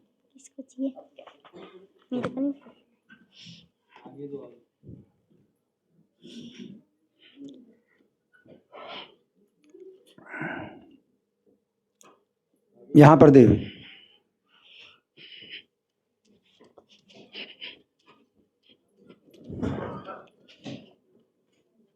जी प्रभु जी, बहुत बहुत धन्यवाद। मेरा प्रश्न है प्रभु जी कि जैसे पंच तत्व में हम अद्वैताचार्य भी विष्णु तत्व मानते हैं, और नित्यानंद प्रभु तो है ही, तो जो श्रीवास ठाकुर। नहीं, पंच तत्व में सभी विष्णु तत्व नहीं है। हाँ।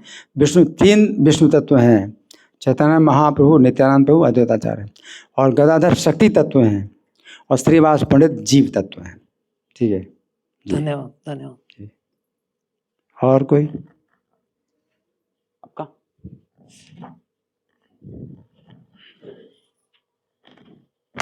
हरे कृष्णा प्रभु जी, दंडवत प्रणाम। प्रभु जी, चैतन्य महाप्रभु महाराष्ट्र में भी गए थे ना, तो वो तुकाराम महाराज के मतलब उनका तो दोनों काल डिफरेंट है ना। अपने Chaitanya Mahaprabhu 15th century and वो 17 तुकाराम महाराज, तो हाउ इज दैट? नहीं, तो तुकाराम महाराज के का अगर बाली बाद में जन्म हुआ और चैतन्य महाप्रभु से मिले तो वो हमारा विषय नहीं ना, वो हमारा टॉपिक नहीं है। चैतन्य महाप्रभु तुकाराम से मिले या नहीं मिले तो उस संबंध में कोई ज़रूरत नहीं है जानने की। अभी तो हम गौर कथा सुन रहे हैं। अब वो जो है अलग बात है, तुकाराम उनसे मिले या नहीं मिले वो अलग बात है। लेकिन भगवान के भक्त तो जो है हमेशा रहे, हमेशा रहेंगे।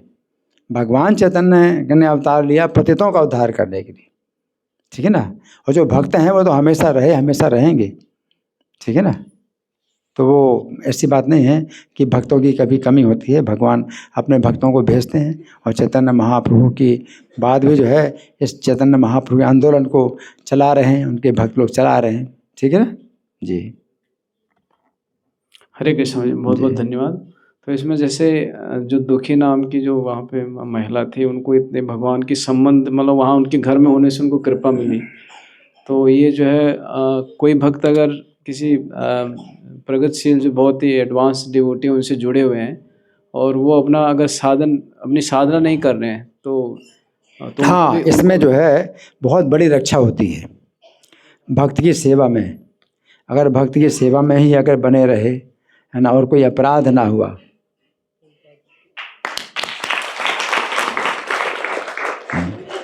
तो भक्त की सेवा में भी अगर बने रहें, कोई अपराध ना हो, तो उसी प्रकार से कोई व्यक्ति वैकुंठ में चला जाता है। जैसे एक ही नौका में जितने लोग बैठे हैं वो साथ साथ पार उतरते हैं, ठीक है ना। तो नौका में कोई आगे बैठा है, कोई पीछे बैठा है, कोई अंतर तो नहीं पड़ता कि पूरी नौका साथ साथ जा रही है ना। इसी प्रकार से इस्कॉन भी जो है एक बहुत बड़ी नौका है ना। इस्कॉन भी बहुत बड़ी नौका है ना।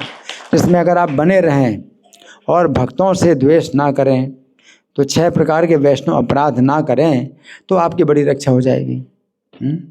हंति निंदति वैद्वेष्टि, वैष्णव का प्रहार करना, वैष्णव के ऊपर प्रहार करना, निंदा करना, द्वेष करना, वैष्णव का सम्मान नहीं करना, वैष्णव पर क्रोध करना, वैष्णव को देखकर हर्षित नहीं होना। तो ये 6 प्रकार के वैष्णव अपराध से अगर बच गए तो नाम का ही पहला अपराध यही होता है, वैष्णव निंदा। तो वैष्णव निंदा तो कहा जाता है निंदा करना, लेकिन निंदा का मतलब कि 6 प्रकार के अपराधों से बचना। तो वैष्णवों के समाज में आप रह करके अगर आप अपराधों से बच गए, हम लोग रोज़ नाम के 10 अपराध बोलते हैं, है ना। तो नाम की शक्ति जो तभी काम करती है जब अपराध ना बने, ठीक है ना। तो आप नाम भी लेते हैं तो अपराधों से जो है आपको नाम के अपराध में, और नाम का सबसे पहला अपराध वैष्णव निंदा। तो वैष्णव निंदा का मतलब 6 प्रकार से वैष्णव का अपराध से बचें। तो इस तरह से कोई मतलब बहुत नीचा समझ करके अपने को बिल्कुल बिना किसी योग्यता के समझ करके वो जो है वैष्णव की संगति में रहता है, तो जो है उनके साथ में ऐसे ही चला जाएगा। जैसे चींटी है ना, चींटी भी रेलगाड़ी में बैठी है तो वो भी चली जाती है कहाँ की कहाँ, है कि नहीं। तो भक्तों के समाज में जो है आप उसी प्रकार से जो है पार हो जाएंगे। जैसे चींटी है या कोई जो है कीड़ा हो, वो भी पार हो जाता है। ठीक है ना जी। जी और कोई प्रश्न है? मैं प्रश्न करूं?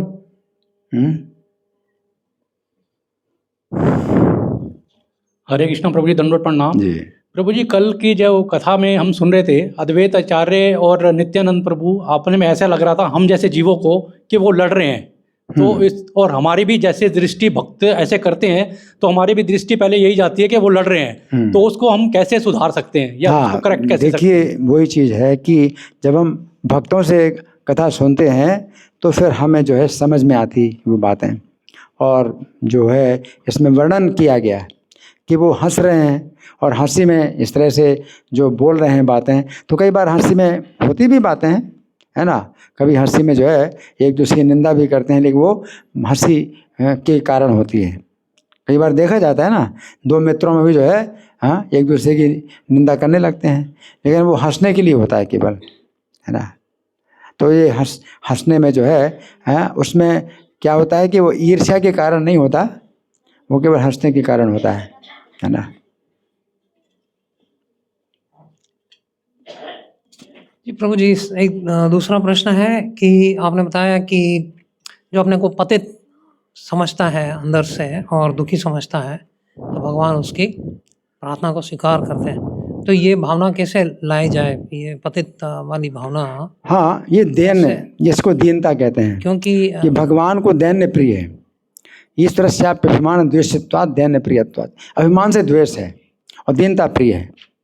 तो वो दीनता जो है अपने अंदर होनी चाहिए, और जब हम भक्तों की संगति में रहते हैं तो हम फिर दीन होते हैं। देखो नित्यानंद प्रभु, सोचिए नित्यानंद प्रभु, देखो चैतन्य महाप्रभु नित्यानंद प्रभु का कितना सम्मान कर रहे हैं कि ये जो है मतलब महान पुरुष है, बहुत महान है ना, महान वैष्णव हैं और जो है साक्षात ईश्वर हैं। नित्यानंद प्रभु का इतना सम्मान कर रहे हैं, है ना। और नित्यानंद प्रभु ने अपने को क्या प्रस्तुत किया? नित्यानंद प्रभु ने ये अपने को ये प्रस्तुत किया कि मैं जहाँ कहीं भी तीर्थों में गया तो वहाँ पर कृष्ण के आसन खाली देखे, आसन ढके हुए थे। और जब मैंने लोगों से पूछा कि कृष्ण कहाँ गए, तो कुछ लोगों ने बताया कि कृष्ण तो इस समय जो है नवद्वीप में कीर्तन विहार कर रहे हैं। तो मैंने भी सुना कि यहाँ नवद्वीप में पापियों की बड़ी रक्षा होती है, तो मैं पापी भी यहाँ पर चला आया। अब नित्यानंद प्रभु अपने को ऐसा बोल रहे हैं। इससे जो है मतलब कितना बड़ा हमें वो लगता है भाई कि क्या मतलब बातें हैं, किस तरह की बातें। और चैतन्य महाप्रभु कहते हैं आप हमारे संग में आ गए, हम पवित्र हो गए, आप हमारी संगति में आपकी संगति में हम आप पवित्र हो गए। तो चैतन्य महाप्रभु उनका गुणगान कर रहे हैं और नित्यानंद प्रभु उनका गुणगान, एक दूसरे का गुणगान कर रहे हैं, है ना। तो अपना गुण ना बता करके और अपने अंदर जो है वो देखना जो कि हीनता की भावना, दीनता की भावना, है ना। तो ये जो है हमें भक्तों की संगति से प्राप्त होती है, भगवान की कथा से प्राप्त होती है। तो जितने भी भक्त हैं तो वे जो है इस प्रकार से जो है उनके अंदर दीनता की भावना। लेकिन प्रभुपाद जो है जब प्रचार के लिए जब वो तैयार होते हैं, जब भक्त लोग प्रचार करने के तैयार होते हैं, तो मध्यम अधिकारी के धरातल पर आते हैं। उत्तम अधिकारी के धरातल पर कोई व्यक्ति अपने को जो है भक्त नहीं मानता और दूसरों को भक्त मानता है ना। लेकिन मध्यम अधिकारी के धरातल पर कोई व्यक्ति जो है भगवान को जानता है कि ये भगवान है, उनसे प्रेम करना है, और जो भक्त उनसे मित्रता करना है। ईश्वरे तद्धेषु बालिशेषु, और जो अज्ञानी उन पर कृपा करता है, उनको शिक्षा देता है, भक्त बनाता है और ईर्ष्यालुओं से दूरी बनाता है। तो 4 प्रकार के अंतर मध्यम अधिकारी देखता है, तब प्रचार करता है। तो वो उत्तम अधिकारी भी भक्त मध्यम अधिकारी के धरातल पर आते हैं तो वो जो है अंतर देखते हैं कि ये अज्ञानी है और ये ईर्ष्यालु है।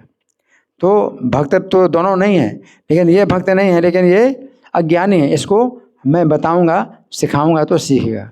और ये जो है ईर्ष्यालु है, हैं, तो इसको अगर मैं सिखाऊंगा तो और नाराज होगा और निंदा करेगा, तो इससे दूरी बनाना। तो 4 प्रकार के अंतर जो है मध्यम अधिकारी देखता है। तो प्रभुपाद जो है जितना प्रचार करते थे तो बड़ा जो है कठोर शब्द बोलते थे। जो भौतिकतावादी उनके लिए बड़े कठोर शब्दों का प्रयोग करते थे कि ये लोग जो है भक्त नहीं हैं और ये लोग भौतिकतावादी हैं। तो निंदा करना जरूरी है, और जो उनके मुख से बहुत निंदा करते थे, है ना। तो प्रचार में जो है हमें निंदा करनी पड़ती है। जिन लोगों की निंदा करनी चाहिए उनकी निंदा करनी पड़ती है। जैसे सहजियाँ हैं, प्राकृत सहजियाँ हैं, तो उनकी भी निंदा हमें करनी पड़ती है। हमारे आचार्यों ने उनकी भी निंदा की कि वो गोपी भाव की नकल करते हैं और जो है भक्ति के 4 नियमों को तोड़ते हैं। तो मांसाहार, व्यभिचार, जुआ, नशा। तो नशा खुलेआम करते हैं या व्यभिचार खुलेआम करते हैं, तो उनकी हम निंदा करते हैं। ये चैतन्य महाप्रभु के अनुयायी नहीं है। तो निंदा करना बहुत जरूरी है ना। लेकिन भगवान के सामने प्रभुपाद जो है इतने विनम्र होते थे। जब भगवान के पास खड़े थे, भगवान के सामने खड़े होते हैं, तो भक्तों ने पूछा, प्रभुपाद आप भगवान के अर्चा विग्रह के सामने खड़े हो गए, आप क्या बात करते हैं? तो प्रभुपाद ये कहते हैं कि मैं भगवान के सामने ये प्रार्थना कर रहा था कि मैं कभी आपकी माया में ना गिरूं। तो प्रभुपाद अपने को माया के सामने इतना कमजोर मानते हैं, लेकिन भक्तों के सामने वे जो है वो शेर की तरह प्रचार करते हैं। तो ये जो आंदोलन प्रचार करने का है, तो जब आप प्रचार करते हैं तो शेर की तरह प्रचार करो, निर्भीक होकर के प्रचार करो, है ना। उनको बताओ कि आप लोग जो कर रहे हो ये गलत है, गलत दिशा है और इससे आपकी दुर्गति होगी, अगला जीवन भी है। तो प्रभुपाद अमेरिका में गए अकेले, तो अमेरिका में जितने भी स्त्री पुरुषों के समाज था, प्रभुपाद ने कहा तुम लोगों का समाज जो है ये कुत्ते बिल्लियों का समाज है। क्यों? अगर नहीं सुधरोगे तो कुत्ते बिल्लियों के समाज में जाओगे। तो अभी से आप कुत्ते बिल्ली हो। क्यों? क्योंकि अगले जीवन में आप कुत्ते बिल्ली का शरीर प्राप्त करोगे अगर नहीं सुधरते। तो लेकिन भक्तों के सामने मेमने की तरह रहो। जो जब प्रचार करते हो बाहर तो शेर की तरह प्रचार करो, है ना। और जब मंदिर में आते हो भक्तों के सामने तो मेमने की तरह रहो कि कोई अपराध ना हो जाए भक्तों का, है ना। तो कहाँ पर कठोर होना है और कहाँ पर आपको कोमल होना है, ये सब बातें सीखनी पड़ेंगी, है ना। तो ऐसा भी नहीं है कि भाई आप हमेशा जो है दीनता के भाव में रहो, ऐसा भी नहीं। तृणाद अभी सुनीचेन, जैसे कहते हैं भाई तिनके से ज़्यादा नीचे। तो ये कृष्ण के संबंध में है कि कृष्ण कि आप तिनके से ज़्यादा नीचे होइए। लेकिन फिर गुरु के संबंध में भी ये होता है और कुछ हद तक वैष्णवों के संबंध में भी होता है। कृष्ण के संबंध में पूरी तरह से है ना, फिर गुरु के संबंध में भी होता है और भक्तों के संबंध में भी कुछ होता है। परंतु सामान्य पब्लिक के सामने आप तिनके से ज़्यादा नीचे अगर बनोगे तो आपका वो गलत फ़ायदा उठाएंगे। मानिए आप दुकानदार हैं, आपकी दुकान में आप तोड़ फोड़ करेगा दुकान में, आप तिनके की तरह नीचे रहोगे तो क्या होगा? आपको जो है कठोरता अपनाना है, पुलिस को बुलाना, उसको पकड़वाना, उसको जो है जेल भिजवाना। तो ये नहीं है कि भाई तिनके की तरह नीचे आप हमेशा रहेंगे, ऐसा नहीं है। भक्तों के बीच में भगवान के सामने हमें जो है अपना वो नहीं करना है, अभिमान नहीं करना। भगवान को अभिमान से नफरत है, लेकिन भौतिक संसार में अगर आप अभिमान नहीं करोगे तो वो जो है आपको बिल्कुल समझ लीजिए तो स्मार्ट नहीं है, तो बेकार है, किसी काम का नहीं।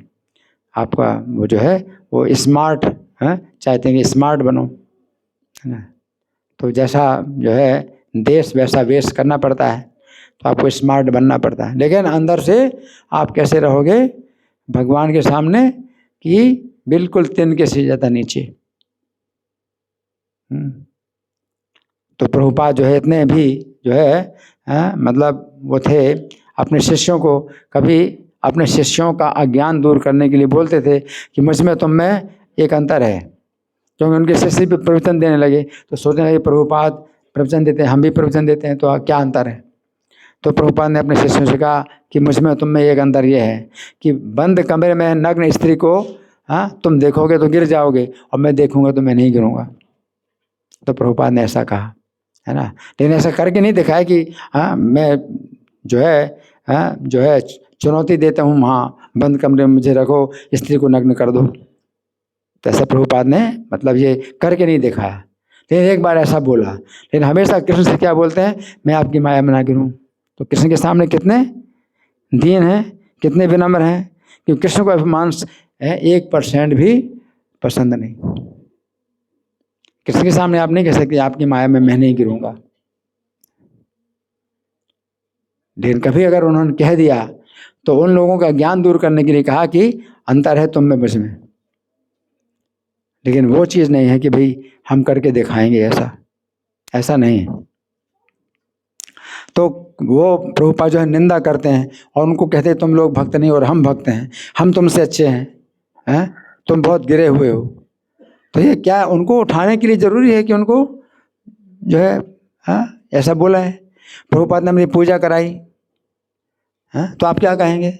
प्रभुपाद ने अपनी पूजा कराई और जो है सिखाई, अपनी पूजा करना सिखाया और कोई सिखाने वाला था नहीं।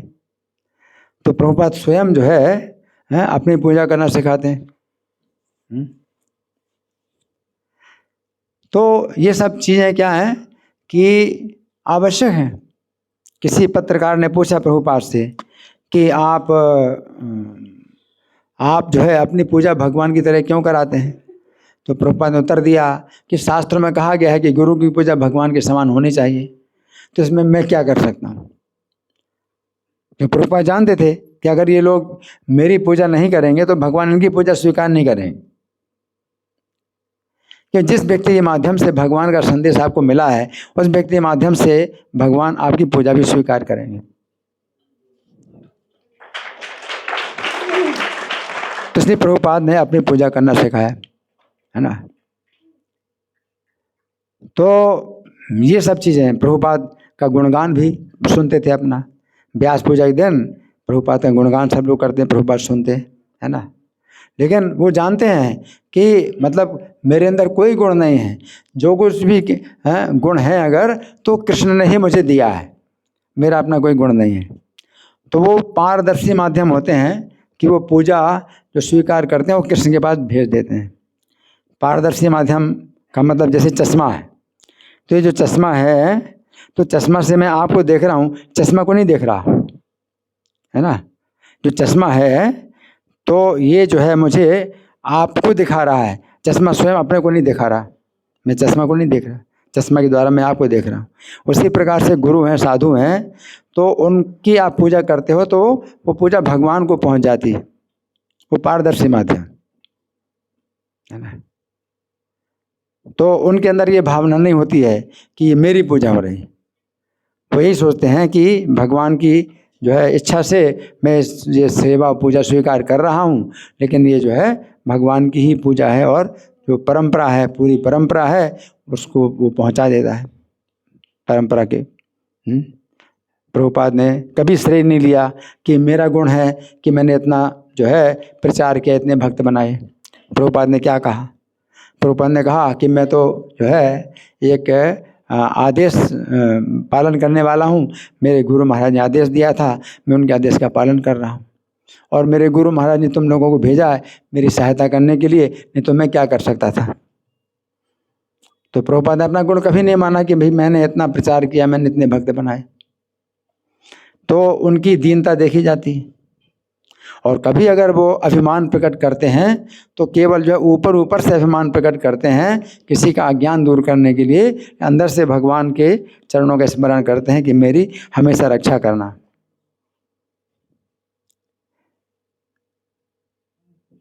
हाँ जी, आपका प्रश्न है, ये बच्चा प्रश्न करेगा जी, बोलो। हरे कृष्णा। ये सर्वधर्मान् परित्यज्य माम एकम शरणम व्रज अहम त्वा सर्व पापेभ्यो मोक्ष्यामि मा शुच। इसका थोड़ा सरलता से अर्थ ठीक है, सरलता से बताऊंगा। अभी तो कथा जो चल रही ना, हाँ। उस पर ये बच्चा प्रश्न करेगा। अच्छा, हाँ, तुम करो, बोलो। प्रभु जी, मेरा ये प्रश्न था कि जैसे हम बच्चे होते हैं तो कोई पूछता है कि हम भक्ति कर लो, तो वो कहता है कि अभी खेल कूदने का टाइम है, अभी कहाँ भक्ति करना है। फिर जब वो जवान होता है तो पूछते हैं, तो फिर वो कहता है कि अभी तो हमारी बहुत कमाने का टाइम है, हम बुढ़ापे में भक्ति करेंगे। जब बुढ़ापे में कहते हैं तो कहता है कि अभी तो मैं मरने वाला हूँ, तो मेरे को तो अपने घर वालों के साथ रुकने दो। तो उसे कैसे समझाएं कि हम भक्ति हमें बचपन से ही करनी चाहिए? देखो, मनुष्य जीवन दुर्लभ है, दुर्लभम मानुषम जन्म। मनुष्य जीवन दुर्लभ है ना। और बचपन से ही व्यक्ति को भागवत धर्म का अभ्यास करना चाहिए, है। और श्वास का कोई विश्वास नहीं, है ना। तो आपके साथ क्या जाएगा, आज की शिक्षा में ये नहीं बताया जाता कि अगला जीवन है। अगला जीवन नहीं है तो फिर आप जो कर रहे हो कोई ज़रूरत नहीं कुछ करने की, भजन करने की कोई ज़रूरत नहीं है, हैं, कथा सुनने की कोई ज़रूरत नहीं है। आपको जो अच्छा लगे वैसे ही करो। किसी को शराब पीने की इच्छा है, किसी को मांस खाने की इच्छा है, वेश्यावृत्ति की इच्छा है, जिसकी जो इच्छा हो वैसा करो, क्योंकि अगला जीवन है ही नहीं। लेकिन अगला जीवन अगर है तो आपके कर्मों के अनुसार आपको अगला जीवन मिलेगा। तो फिर आपको जो है क्या करना चाहिए ताकि आपको अच्छी गति मिले, तो ये जो है फिर प्रश्न उठता है। आज की शिक्षा ये नहीं सिखाती। आज की शिक्षा लोगों को पशु बनाती है। हालांकि आज की शिक्षा में टेक्नोलॉजी इतनी उन्नत है कि जीवन की बहुत सुविधाएं मिली, परंतु जो ज्ञान है वो जो है बिल्कुल पशुओं का जैसा ज्ञान है कि भाई अगले जीवन में जो है कोई गति नहीं है, अगला जीवन ही नहीं है ना। अगला जीवन है तो आपके कर्मों के अनुसार अगला जीवन मिलेगा, है ना। और शरीर कभी भी छूट सकता है। आप कहते हैं ये बचपन में तो खेलना का होता है, खेलना चाहिए बचपन में, है ना। लेकिन शरीर छूट जाएगा तो फिर, इसलिए जब श्वास का कोई विश्वास नहीं है तो हर समय जो है भगवान का नाम लेना चाहिए। निश्वास है नहीं विश्वास है, निश्वास है नहीं विश्वास कदा रुद्धो भविष्यति, है। तो श्वास से कोई विश्वास नहीं कब बंद हो जाए, है। कीर्तनीय मतो बाल्या हरे नाम है, इसलिए बचपन से भगवान के नाम का कीर्तन करना चाहिए। तो आप तो जप करते हो ना, कितना जप करते हो? 5 माला। और कितने साल की उम्र है? मैं 10 साल। 10 साल। हाँ देखो, 10 साल का लड़का है 5 माला करता है ना। तो हमारे लिए जो है बड़े ये जो है प्रोत्साहन, हाँ, हमें मिलना चाहिए कि जब 10 साल का बच्चा 5 माला करता है तो हम लोग क्यों नहीं करते, क्योंकि ये आपके साथ जाएगा, बाकी कुछ भी साथ में नहीं जाएगा, ये आपके साथ जाएगा, ये आपकी रक्षा करेगा, है ना। ठीक है जी।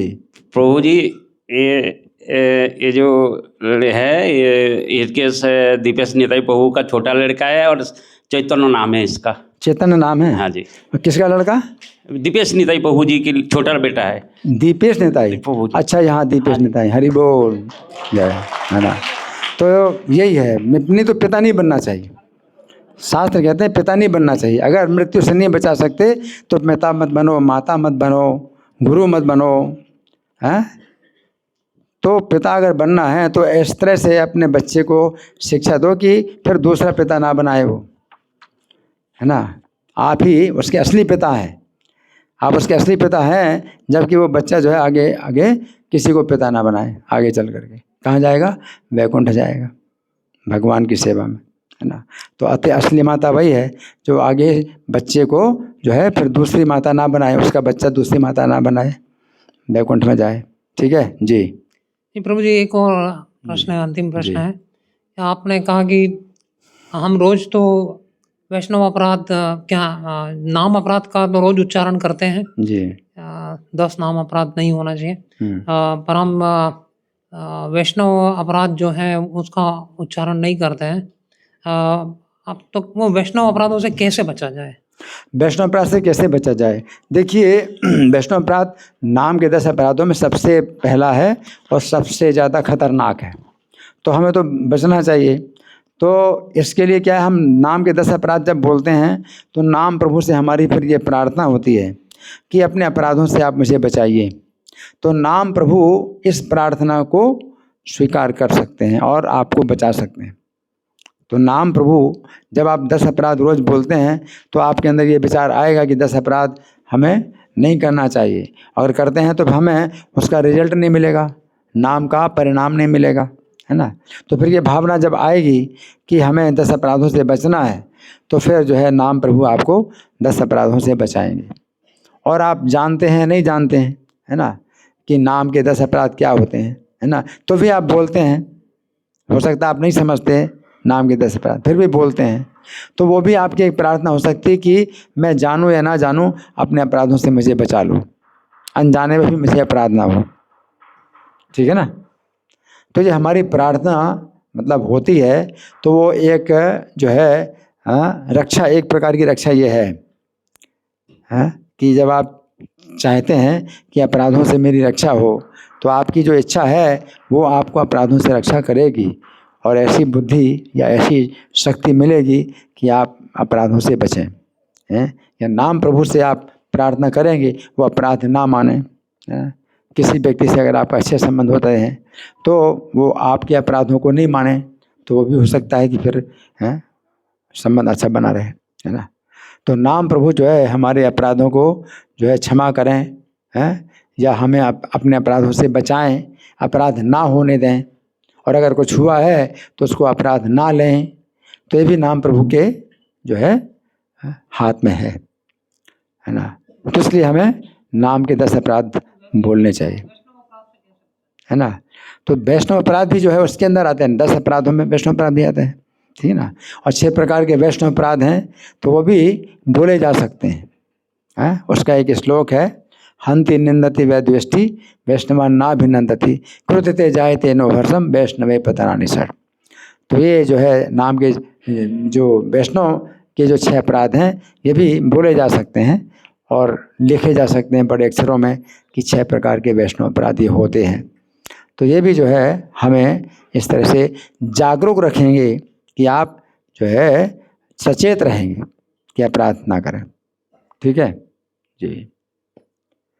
तो आपका प्रश्न है सर्वधर्मान परित्यज्य एकम शरणम व्रज। देखिए भगवान कृष्ण ने जो है जब ये कहा कि सब धर्मों को त्याग के मेरी शरण में आओ, एकमात्र मेरी शरण में आओ, तो गीता में भगवान की ये शिक्षा सबसे चरम उपदेश है, सबसे सर्वोच्च उपदेश है भगवान का। लेकिन भगवान के इस उपदेश का कई जो गैर प्रामाणिक व्याख्याकार थे, उन्होंने जो है इसका गलत इसका संदेश दूषित कर दिया। तो गीता का ये संदेश इतना दूषित हो गया कि गीता की कितने लोगों ने व्याख्याएं की हैं, तो इस बात को जो है बिल्कुल उन्होंने छोड़ ही दिया, और गीता की दूसरी बातों को जो है उन्होंने कुछ ऐसे व्याख्याएं की जैसे कि हमें भगवान की शरण लेना ही नहीं है, हम अपने को भगवान समझें। तो गीता से ही कितने लोग जो है अपने को भगवान समझते हैं और हम भगवान बन गए, हम भगवान बन जाएंगे। तो भगवान के संदेश को बहुत दूषित किया।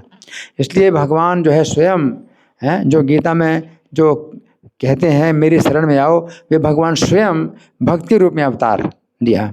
चैतन्य महाप्रभु रूप में भगवान भक्ति रूप में अवतार लिया और उन्होंने भगवान की शरण लेकर के दिखाई है। तो भगवान चैतन्य अपने को भगवान नहीं कह करके और भक्ति रूप में करके दिखाते हैं, और उन्होंने शरण लेके दिखाई, भगवान की शरण लेना। और भगवान की शरण कैसे? भगवान के नामों के द्वारा। तो नामों का कीर्तन करना, है ना। तो हम भगवान की शरण लेने लायक नहीं हैं, या हम भगवान की शरण नहीं लेना चाहते हैं, इतने पतित हैं कि हम भगवान की शरण लेने की बात भी नहीं सोच पाते, है ना, इतने घमंड से भरे। तो चैतन्य महाप्रभु ने क्या बताया कि आप नाम की शरण लो, आप नाम का उच्चारण करो, है, नाम का कीर्तन करो, है ना। और अच्छा लगे अच्छा ना लगे तो भी आप जो है नाम का जप करो। तो इस तरह से आपकी चेतना शुद्ध होगी, और जब चेतना शुद्ध होगी तो फिर गीता के उपदेशों को फिर आप जो है उस प्रकार से सुन पाओगे कि आप भगवान की शरण ले पाओगे। ठीक है ना। तो नाम का जो है इसलिए चैतन्य महाप्रभु ने उपदेश दिया कि हम नाम की शरण लें। ठीक है जी, धन्यवाद। तो अभी 8:45 बज गया है, अब हम जो है कीर्तन करेंगे। तो एक और प्रश्न है। हाँ जी, किसका प्रश्न? किसका प्रश्न? कीर्तन करो फिर नरसिंह आरती।